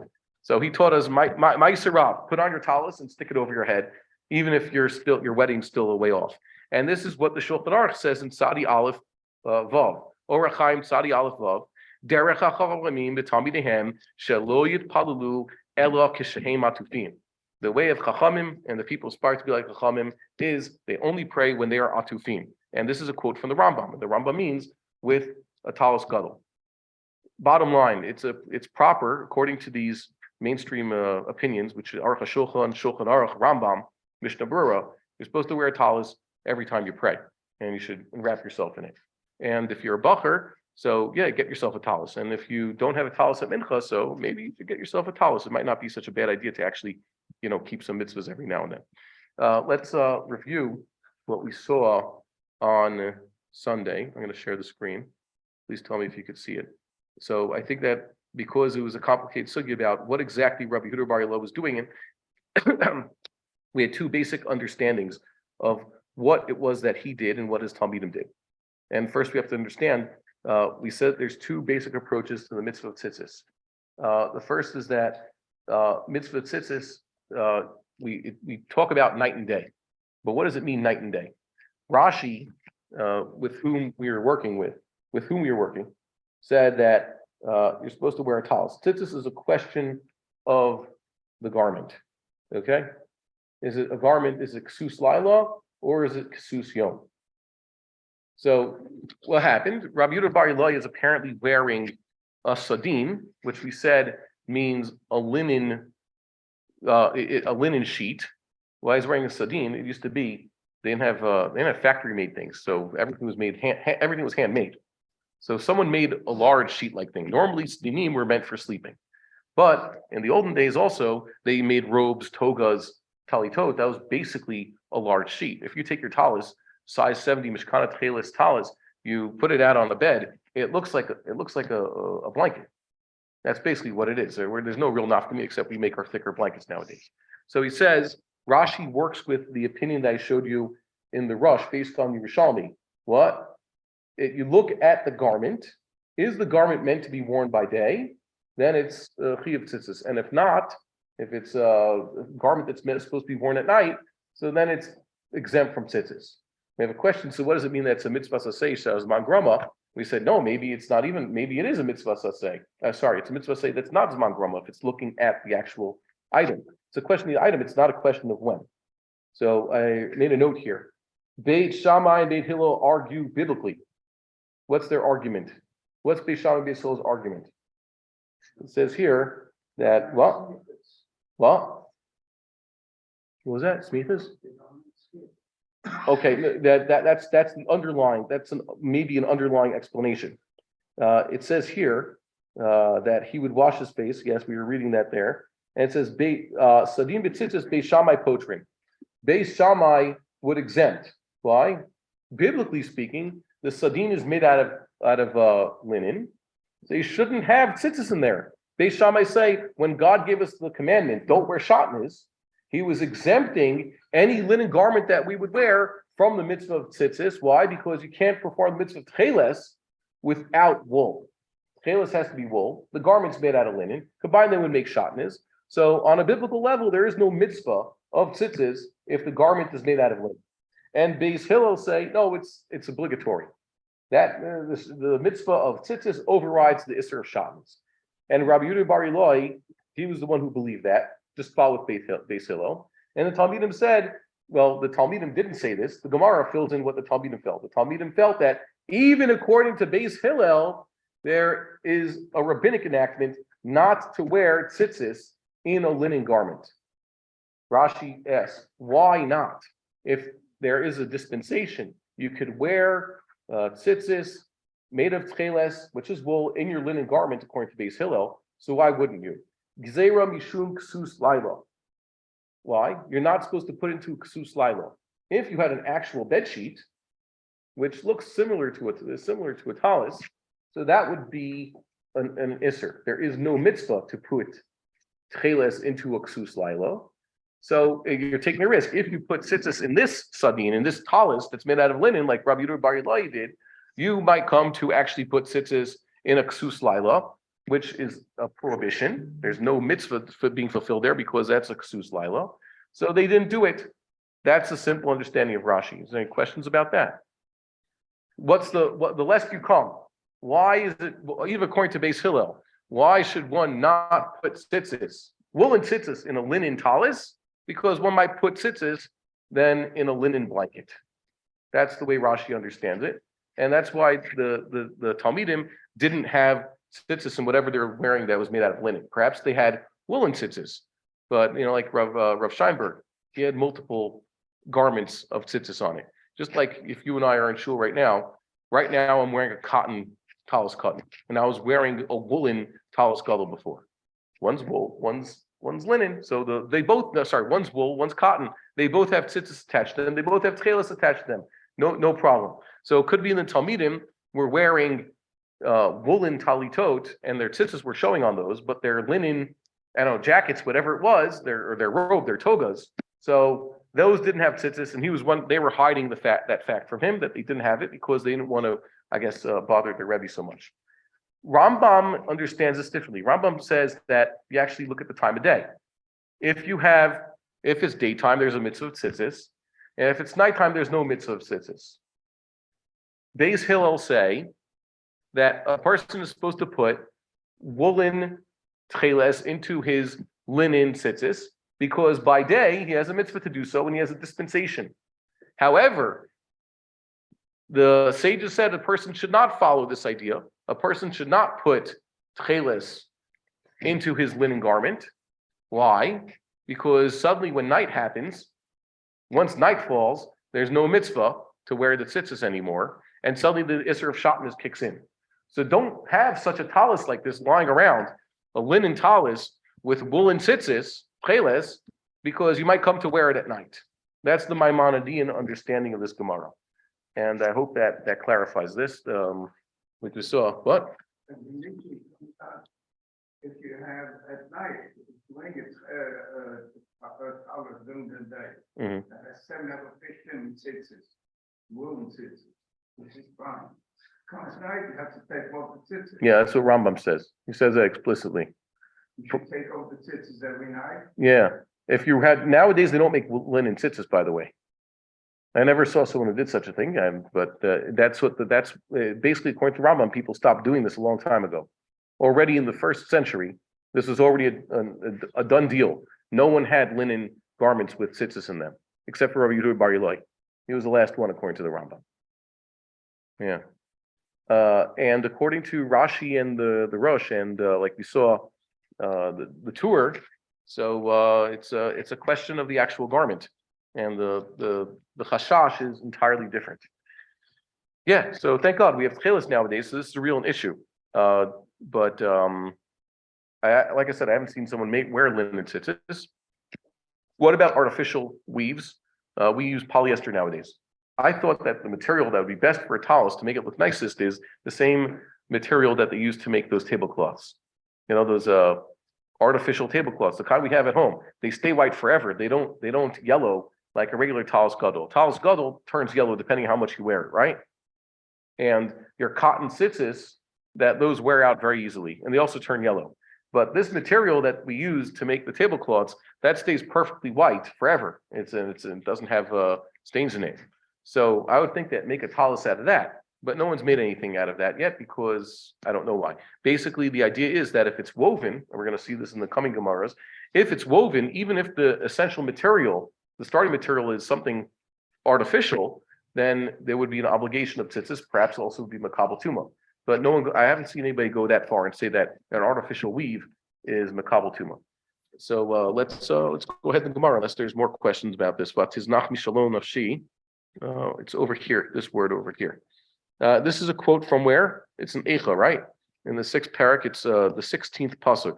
How do you remember that? Because Eicha, the 3rd parak, is a triple alphabetic acrostic. So 3, Vav is the 6th letter. That means there were 5 letters before Vav. 5 times 3 is 15. So when we get to the Vavs, we're verses 16, 17, and 18 in this parak. Okay, for those who know it. Does anybody here know that there's a special tune also for these psukim? They still do that. I was surprised by how not known that is. But then again, they don't read Eicha anyways. This year we're skipping it. So it's going to be forgotten anyways, right?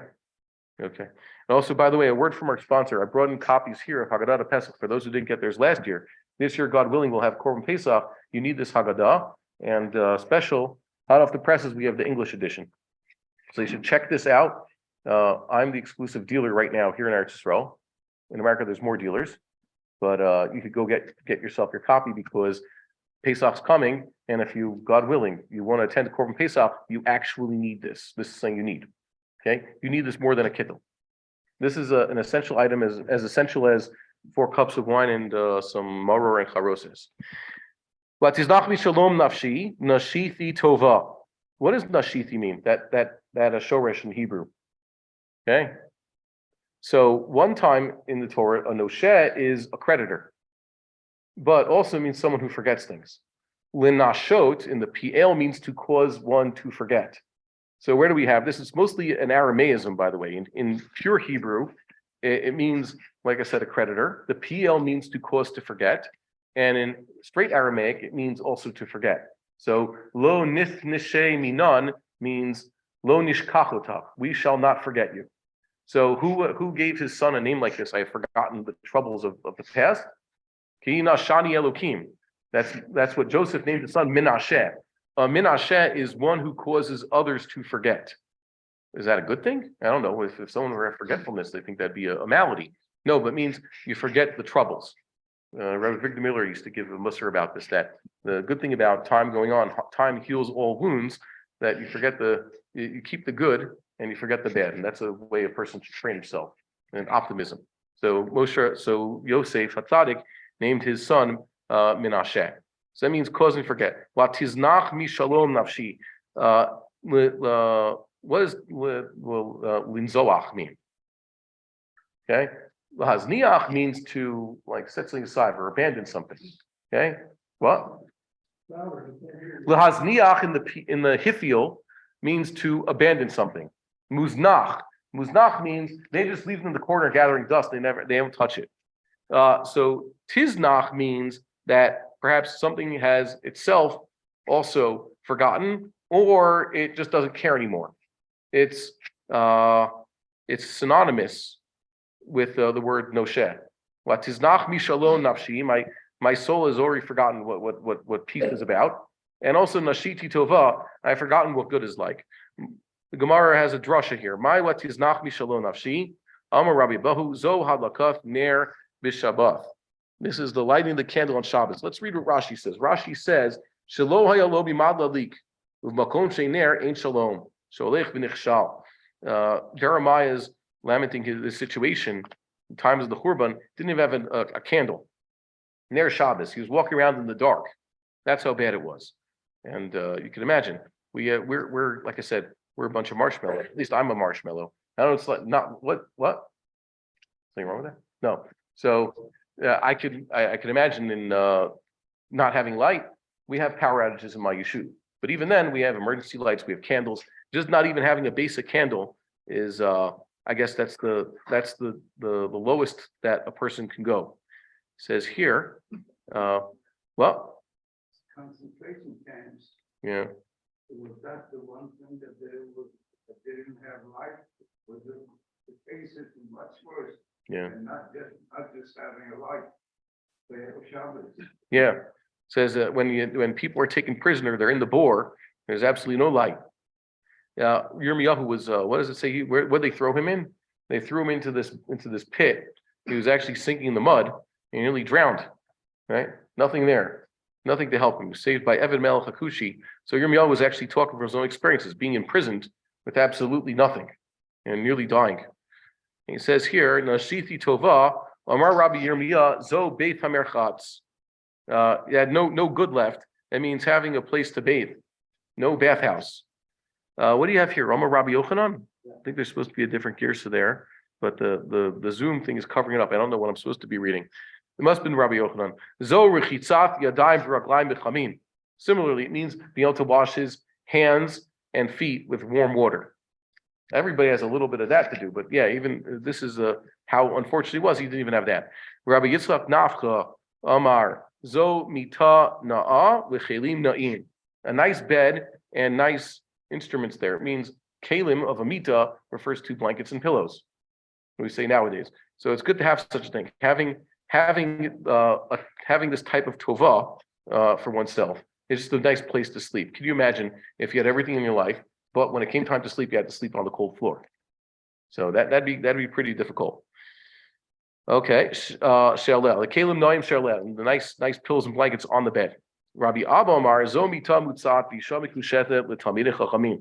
This is having a nice bed and a dolled up wife for the talmidei chachamim. There's other gemaras here, and I don't need to explain that. I'm even Yavin. Tana Rabbanan, Eza Ashir, Kol Sheish Lo Nachat Ruach Boshro Divrei Rabbi Meir. The Brisa says, who is rich? Whoever is Nachas Ruach from his possessions. That's what Rabbi Meir said. As I told you guys on Sunday, Nachas Ruach, that means Yiddish Nachas. He's comfortable with what he has. This was summarized by Ben Zoma, I think, more succinctly, and that's why it made it into Pirkei Avos. Ezehu Ashir Hasameach B'Chalko. That has more of a ring to it, but they're basically saying the same thing. Ben Zoma, I think, was younger than Rabbi Meir, so Ben Zoma might have learned this from Rabbi Meir. He's just saying it differently. And I used to say cynically, Ezehu Sameach Ashir B'Chalko. That's the way you should read it. Who's happy? The people who are rich, because they can do whatever they want. That's not really true. Simin Memtet Kuf Samech. This is Rashi Tevos, the Rabbanim who said this. There's Rabbi Meir, Rabbi Tarfon, there's others here. And 100, Kuf stands for 100. We'll see what it is. Rabbi Tarfon Omer, Kol She'ish Lo Me'a Kramim, that's Kuf. He has 100 vineyards, Ume'a Sadod, and 100 fields, means fields of wheat. The more purpose, if you have a field, you don't have trees in there, that would be a pardes. He has a field that he's using to cultivate grains. Ume'a avodim she'ovdim bahem. He has 100 servants to work them. Whose situation was this? Rabbi Tarfon apparently himself enjoyed this situation. He's talking about how good he had it. So he's telling people he should have it as good as I do. Rabbi Akiva Omer, Kol she'ish lo isha na'eh b'ma'asim. Rabbi Akiva says, having a wife who has good ma'asim. And the sages talk about Rabbi Akiva's wife was known for her devotion to his studies. I think I don't take it literally. It says Rabbi Akiva was out of the house for 12 years and then 24 years or whatever it is. It doesn't mean he never saw his wife, period. It's talking about in the olden days, a person would go for a few years and then come back, and a few years and then come back. So it's not that he never saw her in 24 years, else what was the point of getting married? You say pas pasalo, yeah, but it's not pas pasalo if it's just a joke. It means that he made the decision to continue his studies for another 12 years, but it doesn't mean that he didn't come home once every 2 years or so, as described by the Rambam. But I could be wrong. Rabbi Yossi Omer Kol She'ish Lo Beit HaKisei Samuch L'Shulchano. Rabbi Yossi said the best thing to have is just a convenient lavatory. And they dug up something recently near Ir David. They saw that, this residence must have been to a wealthy person. He had his own outhouse. Now, many of us enjoy the fact that we have indoor plumbing like we described before. But in the olden days, it was quite a difficulty. What they used to do in the olden days, they had chamber pots. It wasn't the nicest thing. You had to do what you had to do in the winter. You had to wait until let's say it stopped raining. It was cold. It was warm enough to go outside in the middle of the night. So you didn't do that. You waited until it was decent in the morning to do such a thing. So we have to thank God that things have changed. In the olden days, it was considered really fortunate that a person has convenient facilities. They also saw, I think, did you see Steinzelt says that Rabbi Yossi actually suffered from certain issues. So he was the one who most appreciated this. Tanya Rabbi Shimon ben Elazar Omer, Ein Madlikin B'Tzori. You shouldn't light with balsam. Why not? Amar my taima, Amar Rabba mitoch sherecho nodef, zera shemi yistapik mimenu. It smells really good. You might even come to take some. The Rashi brings it. The Tosefta says that removing some of the fuel from the lamp Remember, they didn't have candles like we had. They had those old lamps where they filled with oil and has a place for the wick. So taking some of the fuel that's already in the lamp, that's a form of mechabeh, extinguishing, which is forbidden on Shabbos, which means it would be mutter on Yom Tov to take oil from the lamp. And adding oil to the lamp is mav'ir, burning, even though that oil is not burning just yet. It'll take some time to get there. So because it smells good, you might even take some. And Abai is going to ask a question here. We're going to jump to the next page. Please bear with me. It says here, Lema mar b'pnei shehu af. Why don't you say because it can literally fly? What do we say af means? Rashi says it splatters. It's volatile. It gets too hot, and then it goes all over the place. Yeah, and it could be even fire. Then they say the most dangerous thing is to have hot oils in the kitchen. You have an oil splatter. Don't put water into really hot oil. It could splatter. It can even get fire. If you have an oil fire in the home, do not put water into it. Obviously, there's ways to deal with that. Get a fire extinguisher that's proper. Cover it. They say, get away. That's the most important thing. Splattering oil is hot and can cause fires and burn things. Rashi says, "Nidbak v'kotlei habayit u'madlik et habayit." Could set the house on fire. So don't use balsam, even though it's a good smelling oil. Don't use it to light candles. So it's a question. What does Tosfos say here? Tosfos says, "Leima mar b'pnei shuaf v'hei bahu al mamano v'yavo l'chabot." Different than Rashi says. He'll panic and he'll come to extinguish it if he uses this oil. If he sees it start splattering. Tema, I have a question. I'm wondering. The Havalei Lememar, he should have said, Afilu b'chol nami litzar. It is forbidden to light a lamp with balsam even during the week. And forget Shabbos. To the Amar lekaman, like I say later. The ein madlikim b'neft lavan afilu b'chol b'pnei shehu af. He said you shouldn't use white petroleum. It means another derivative of crude oil. Yeah, it means kerosene in this case. So, by the way, also smells bad. It's also quite volatile. You could start a fire with that. So apparently, Tosfos says it's a problem. This whole off thing is a sakana. So if it's a sakana, it should be all week long. Tosfos leaves that, doesn't offer an answer. I guess because they're talking about strictly technical issues of Shabbos. And they're smart. Yes, you should tell people be safe. Safety first. Chadav od kamar. Here's the answer the Gemara offers at least. Chadav od. One reason and yet another reason. Chadav epnei shuaf. Really, you shouldn't do it because it splatters. V'od gzera shema yistapik mimenu. Another reason is gzera shema yistapik mimenu. They mentioned balsam. Really, if there's just plain olive oil in there, that's also the same as yistapik mimenu. But regular olive oil maybe you wouldn't have such a yetzer hara because regular olive oil is not scented. If he's burning it, wouldn't have gone out of the way to scent the olive oil. But Kamash Balon, it doesn't matter what you have in the lamp. They used balsam as the example because that's the one that he might actually want to take. Well, remember, it was one olive oil. Nowadays, it's kind of a scam.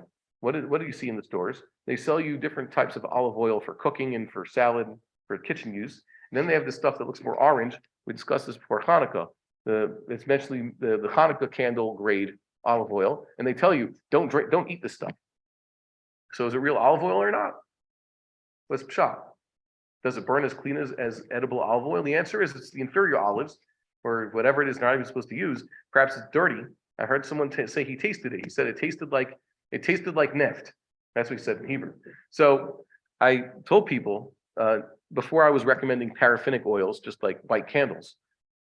If you're going to use olive oil for Shabbos or Hanukkah, because you need to use the bester stuff, so get yourself some food grade olive oil, the thin, that which you would eat, use in your kitchen is better for lighting Shabbos candles because this inferior stuff, which they say shemen lama or, and already looks orangish, they sell specifically for candles, actually does not burn as clean. If it's fit for human consumption, it'll also burn cleaner. Okay, so that's the answer to this. And then there's this horrible story here, which just emphasized the point that Talmud study is not for the masses. The sages just mentioned. Well, yeah, it's just like the Torah was not meant for the Gentiles to study. That's part of the tragedy that the Gaonei Ashkenaz realized. The sages don't have anything bad to say about the Septuagint, the Targum Shivim. The sages don't actually have anything negative about that. Say it was a dark day because they translated it wrong. And the second time around, Targum Shivim, it worked out. That's what the Tosefta says. That's the way the Rambam has it. That's the way the Rif has it. It wasn't a tragedy. It was in Ashkenaz that the Septuagint became tragic. Why? Because now they see the Christians have our scriptures and they misuse them, misuse and abuse. Like Rabbi Vic Miller said, the Torah in the cruel hands of Esav is, gets misused, and it's used as a cudgel against us. Even people mock the Torah. So too, the Talmud certainly was meant only for Chachamim to study. It's a way to understand what the Mishnah is. It's also training how to think halachically. There should not be translations into English and into Greek and all these other languages, so that every Joe Gentile can read the Talmud and read cases like this and say, see, the Talmud is cruel and unkind. The sages had a point to these stories, and they're talking among themselves.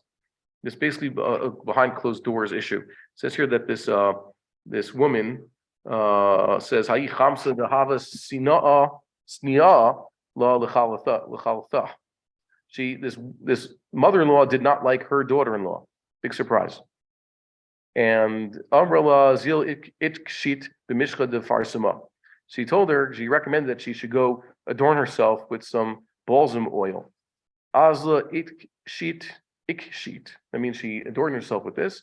Ki asas Amrala, and when the daughter-in-law came back, she told her, Zil itla shraga. Go light the candle. Azla itla shraga in pachba nura v'achlata. And she went and lit the candle, and she was covered in this flammable oil, and she burnt herself. Fire consumed her. So was the woman do this on purpose? Apparently it says she hated her daughter-in-law, so she tricked her into doing something dangerous, and that shows you the danger of balsam oil. Okay, well, the danger of mother-in-law. Yeah, I know. So yeah, that's on Shabbos. Someone argued. I don't know why. I think he has a real bone to pick about this. He says we should bring back polygamy. We should bring back polygamy. That would solve the shidduch crisis. I said, yeah, it may solve your shidduch crisis, but you want two mothers-in-law. You want to deal with that. It's polygamy is so impractical. The sages did not really practice polygamy. The sages permitted polygamy, but they did not practice polygamy. Our avos were not polygamists, at least on purpose. Avraham Avinu, for him, having a second wife was only because of his childlessness. And for Yaakov Avinu, it's because he was tricked into it. He had only intended to start with one wife, and that was it. And Yitzchak Avinu only had one wife, as far as we know. Rabbi Akiva was not a polygamist. Basically, polygamy was something that sages only permitted for the top 1% who were much richer than everybody else. It's a standard of richness that most of us could not aspire to. If you wanted to be a polygamist, let's say at the age of 50, you would need enough money to pay whatever it is you're supporting your wife double. You have to give exactly the same to each wife, and you have to treat them exactly the same way. Most polygamists are kind of selfish. They're thinking more like, my wife is already older and already whatever it is, and so they want a much younger woman. And that the Torah would not allow such a thing. It says he has to treat them equally. So it's basically an impracticality, and you can understand why Rabbi Gershom would prohibit such a thing. It's forbidden, and I don't think it's healthy for society. And then I told this guy who was very insistent. I said, "So you first, okay? I would consider it only if I see it happening and it's actually good for society. But I cannot imagine that such a thing would be good. Just like I don't think we should introduce slavery, which the Torah allows for many reasons. Just because the Torah allows something doesn't mean a person should go out of his way to do it. Doesn't mean that society should have it. We could have a higher standard. We could be lifnimi shurasadin, and that's what the sages try to teach us. And the Ramban says, "Novel b'rshus Torah." Someone says, "Well, it's perfectly permissible. You could eat steak all day, also, but that would be gluttony." Next, midalasa aretz hishir nevur zaradan rav tabachim lechoramim ulyochavim. The pshat of this pasuk says that after the destruction of the first temple, Nevu Zaradan, who is also called Rav Tabachim, which makes you wonder, what was Potiphar? He was Sarah Tabachim. Question, does that mean he was Pharaoh's head butcher, or was he an executioner? In context, it means he was in charge of Pharaoh's meat, which is why Yosef had basically internships with the head meat guy, the head bread guy, and the head wine guy of the Egyptian kingdom, so he knew how to run the food. Or you could say he was the head executioner, like his counterpart in Bavel almost 1,000 years later. So Nebuzaradan left some of the poorest people in the land of Israel to stay in each city. They basically left skeleton groups in everywhere in the land of Israel. Koramim and Yogvim. Koramim literally means, and usually means, it means a person who tends the vineyard. He plants the vineyard and he keeps the vineyard well. Growing wine is an art form. It's not just anybody could just do it here. Plant a vine and you'll get grapes. Yogev is the person from the word. It's similar to the word Yekev. Instead of a gimel, you put a kuf. What's a Yekev? That's a wine press. That's the person who makes the wine from the grapes. So it means people to work the land and gather the grapes. But here we have a drasha. Kormim, Tani Rav Yosef, Elu Melaktea Farsimon. It means people who would gather the balsam or actually go look around for balsam. And yeah, it says they're looking for balsam, and that's why it's like taken out of context. They're saying it means something else entirely. From Mein Gedi Va'ad Ramatha. From Ein Gedi, we know where that is. I don't know where Ramatha is, though. Does anybody have a note where it is? Steinsaltz saying? Probably somewhere more north. Yogovim doesn't mean the people who press the wine. Elu Tzayadei Chilazon Bisulamot Sheltzor Va'ad Haifa. These are the people who were trapping the chilazon, the snails, from Sulamot Tzor. That's a place. It's like Migdal Nunaya, the fish tower near the Kinneret. Used to be a place, and you can still find that there's still remnants of it there. So Sulamot Sheltzor, the steps of Tyre until Haifa. Means from Tyre's in Lebanon now. Haifa's in northern Eretz Yisrael. So he left people there in order to trap the chilazon, which was used to make their cheles and royal purple. So there was Nebuchadnezzar's plan that he have people gather these precious commodities. It wasn't to keep track of the land. Okay, that's a drasha of Chazal. Is there a Rashi here? No. Okay. What happened to all these people? Did Nebuchadnezzar's plan work out? No, it didn't. According to the Torah, according to the Navi, 7 weeks later, after he set this whole thing up, just 7 weeks later, Yishmael ben Nethaniah and his men came and assassinated Gedaliah ben Achikam, who's in charge of all these people. And the reaction of the remaining Jews and their militias was to flee to Egypt because they thought that this act would have been considered an insurrection by Nebuchadnezzar, who would take terrible revenge on them. So they ran away. Even though Yirmiyahu Navi told them, no, it's fine, you'll get over this also, just stay put. It's part of God's will. And they didn't listen. And they took Yirmiyahu with them. So he was an unwilling traveler. He ended up in Egypt. We don't know exactly what happened to him after that. Tana Rabbanan, Ein Malikim B'Tevel, Tamei B'Chol. What is Tevel Tamei? What happened to Tevel Tamei? Anybody here ever have Tevel in their house, by the way? Where do you get Tevel? Go pick grapes later this summer and just bring them into your house. If you have a basket full of grapes, now you have Tevel. It's not necessarily Tamei until you wet it. If you clean the grapes before tithing them, and you'll have a problem. You touched them the wrong way. Now they've contracted a certain form of tumah, and now you have now even before you take out the truma and the meiser, the whole thing is tamei. So don't wash your grapes. Don't wash your produce before you tithe it. Okay, good idea. Keep it pure. At least, did anybody here have fruit trees? They pick grapes? No, some people do. Okay. So he says tevel tamei b'chol. You can't use tevel tamei to light your fire. Generally speaking, it was referring to olive oil. That means you press the olive oil before tithing it, and olive oil is already mukhshar, so it's oil. It could become tamei very easily, and you shouldn't use that for lighting. It could also be referring to any other produce, because most produces, if they would go bad, they wouldn't just throw it away. They then use it, leave it to dry, and use it as fuel in the fire. And back before when they used to have to burn wood. So you'd be surprised. Wheat that's gone bad is actually quite a good fuel. It's good kindling. And vein sarach lomar b'Shabbat. And it goes without saying that you can't light with these things on Shabbos. Kayotzebo, similarly, ein madlikin b'neft lavan b'chol. Shouldn't use this white thing, they call it kerosene. Could also be mixed with other derivatives there during the weekday. Vein sarach lomar b'Shabbat. And also you shouldn't light with it on Shabbos. It goes without saying. Here's the question of Gemara. I understand why a person should not use this material to light his candles, because it's dangerous. It could splatter. Aval tevel tamei, my tama. What is the reason you cannot light with tevel tamei? The whole crop, it has the truma and meiser mixed in, they never were separated. And I guess maybe the Kohen, just give it all to the Kohen.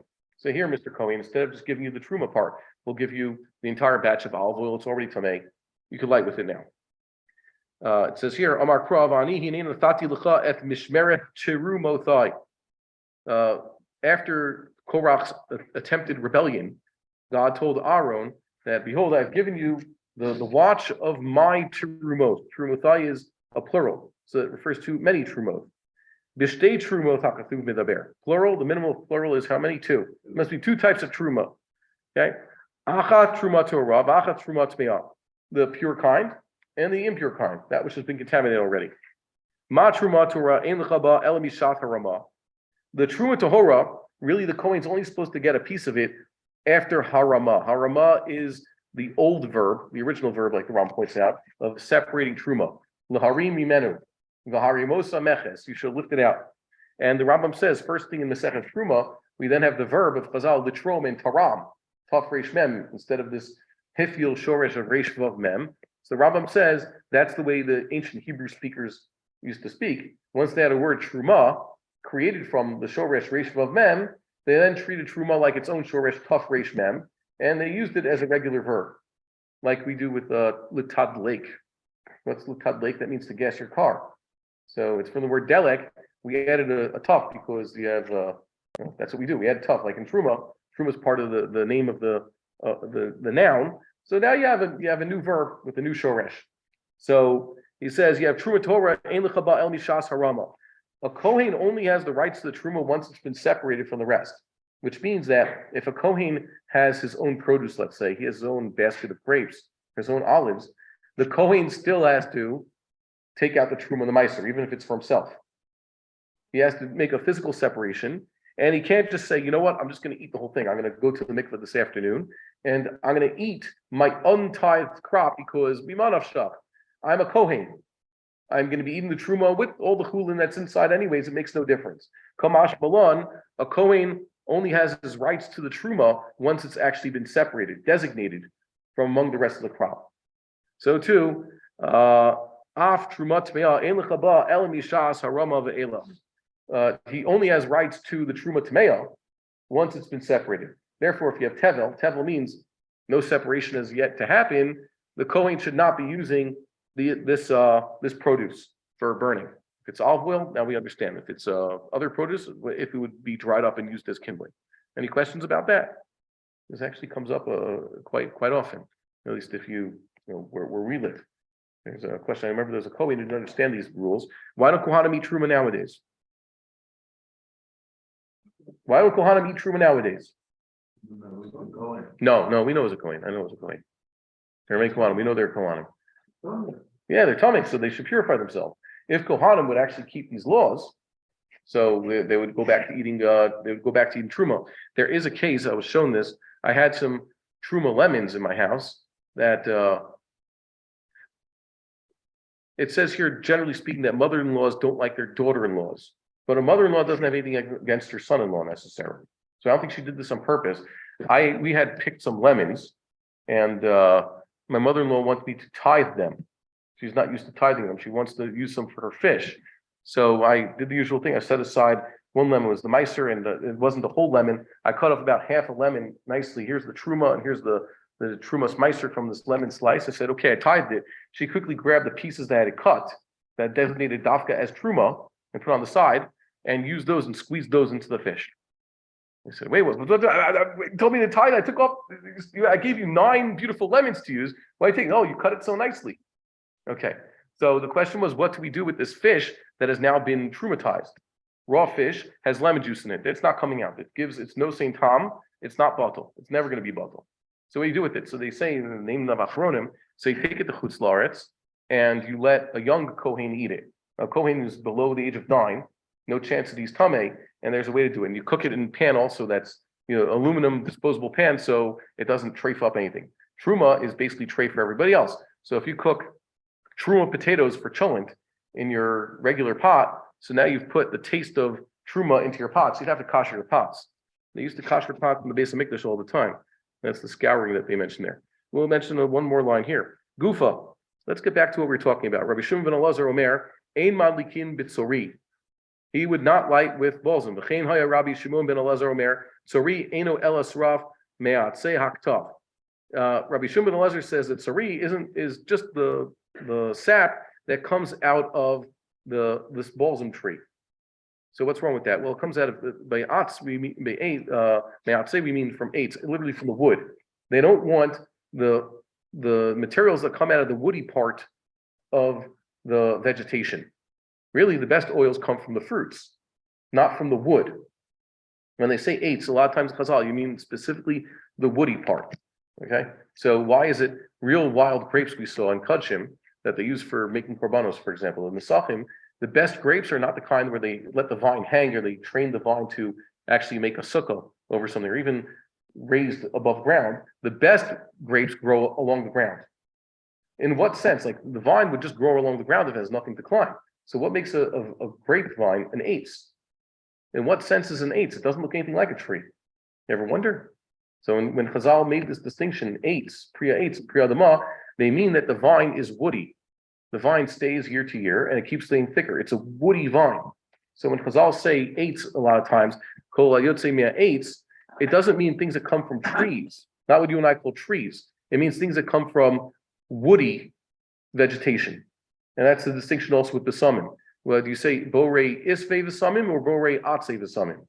So it's a good question. Ask Rabbi Frati this. He has a whole website now. If the vegetation stays year to year, it's woody. So let's say rosemary, that's wood. It's not a tree, it's a bush. But other besamim, like for example, I think similar to rosemary, you have lavender. Okay, certain things like lavender. I don't know if lavender is a good example, but there are other ones that are grassy. They never turn hard. They stay a stem and it doesn't grow. It doesn't keep getting thickness from year to year like a woody thing. So he says me'atzei ktaf. He's referring to the wood part of this tree as opposed to fruit, because there are many trees that you can get an oily substance from their wood, and you can get an oily substance from their fruit. So he's talking specifically here about the woody part. And Rabbi Shmuel Omer, Kol hayotze min ha'etz ein madlikin bo. And Rabbi Shmuel says, yeah, whatever comes out of the eitz, you wouldn't light with it. Obviously, once again, he's not talking about trees. Otherwise, Rabbi Shmuel would be disqualifying what? Olive oil. And no one disqualifies olive oil. In this case, he's talking about the wood. Okay? Anything that comes out of the woody part of the vegetation, we don't light with it. Rabbi Shmuel ben Baruch Omer, ein madlikin ela b'yotzei min ha'pri. See? And then you can see this here. Rabbi Shmuel ben Baruch is saying, yes, you can only light with that which comes out of the fruit of these trees. There's a few types of fruit that actually, not just olive oil, not just olives, but they produce oil. It's not grapes, but there are some of them. Do persimmons produce oil?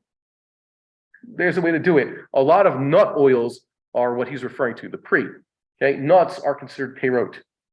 Well, most of, let's say, the best nuts that we have, the choicest of the nuts in Chazal and also the Rambam and in Tanakh is the almond. What does Rambam say? If what's a human's diet supposed to consist of? The most healthy thing a person could just eat: almonds and raisins, or almonds and grapes. That's what a person should eat. The Rambam says that's what you fill your stomach with. And really, yeah, dietarily speaking, if you had to eat breakfast, you should eat some almonds and some grapes. So almonds is a fruit, but really it's just the seed of the fruit. The outer part of the fruit. When you eat an apple, you eat the flesh, and you could just throw away the seeds, hope they'll grow somewhere. And an almond is the opposite. You ever eat almond flesh or walnut? The fruit part is bitter, but we eat the seed. And it turns out these seeds like walnuts and almonds and other similar items, aside from being really, really healthy for us, they also produce superior oils. So that's what he's referring to, not just olive oil. He's referring to the pri. Okay, kol yotzi min ha'etz, and he says yotzi min ha'pri. Those are the superior oils. And nowadays you get this before Passover. A lot of these nut oils are not really all over the place before, you can't buy them here in this country, except before Passover, when suddenly the nut oils are once again in the stores. You've seen it? Yeah. So stock up before Passover. They're not kitnius. That's why they have a lot of these oils around. And those are superior. We'll stop here for today. We'll pick up here, I guess, on Thursday. And any questions? No. Okay. We have to see what more of these chacham say about lighting these oils. Have a good day, everybody. We would like to encourage our viewers to share these videos with friends and send in your responses. If you would like to obtain Birkon Nusach Eretz Yisrael or invite the rabbi for a speaking engagement, please email us at office@machonshilo.org.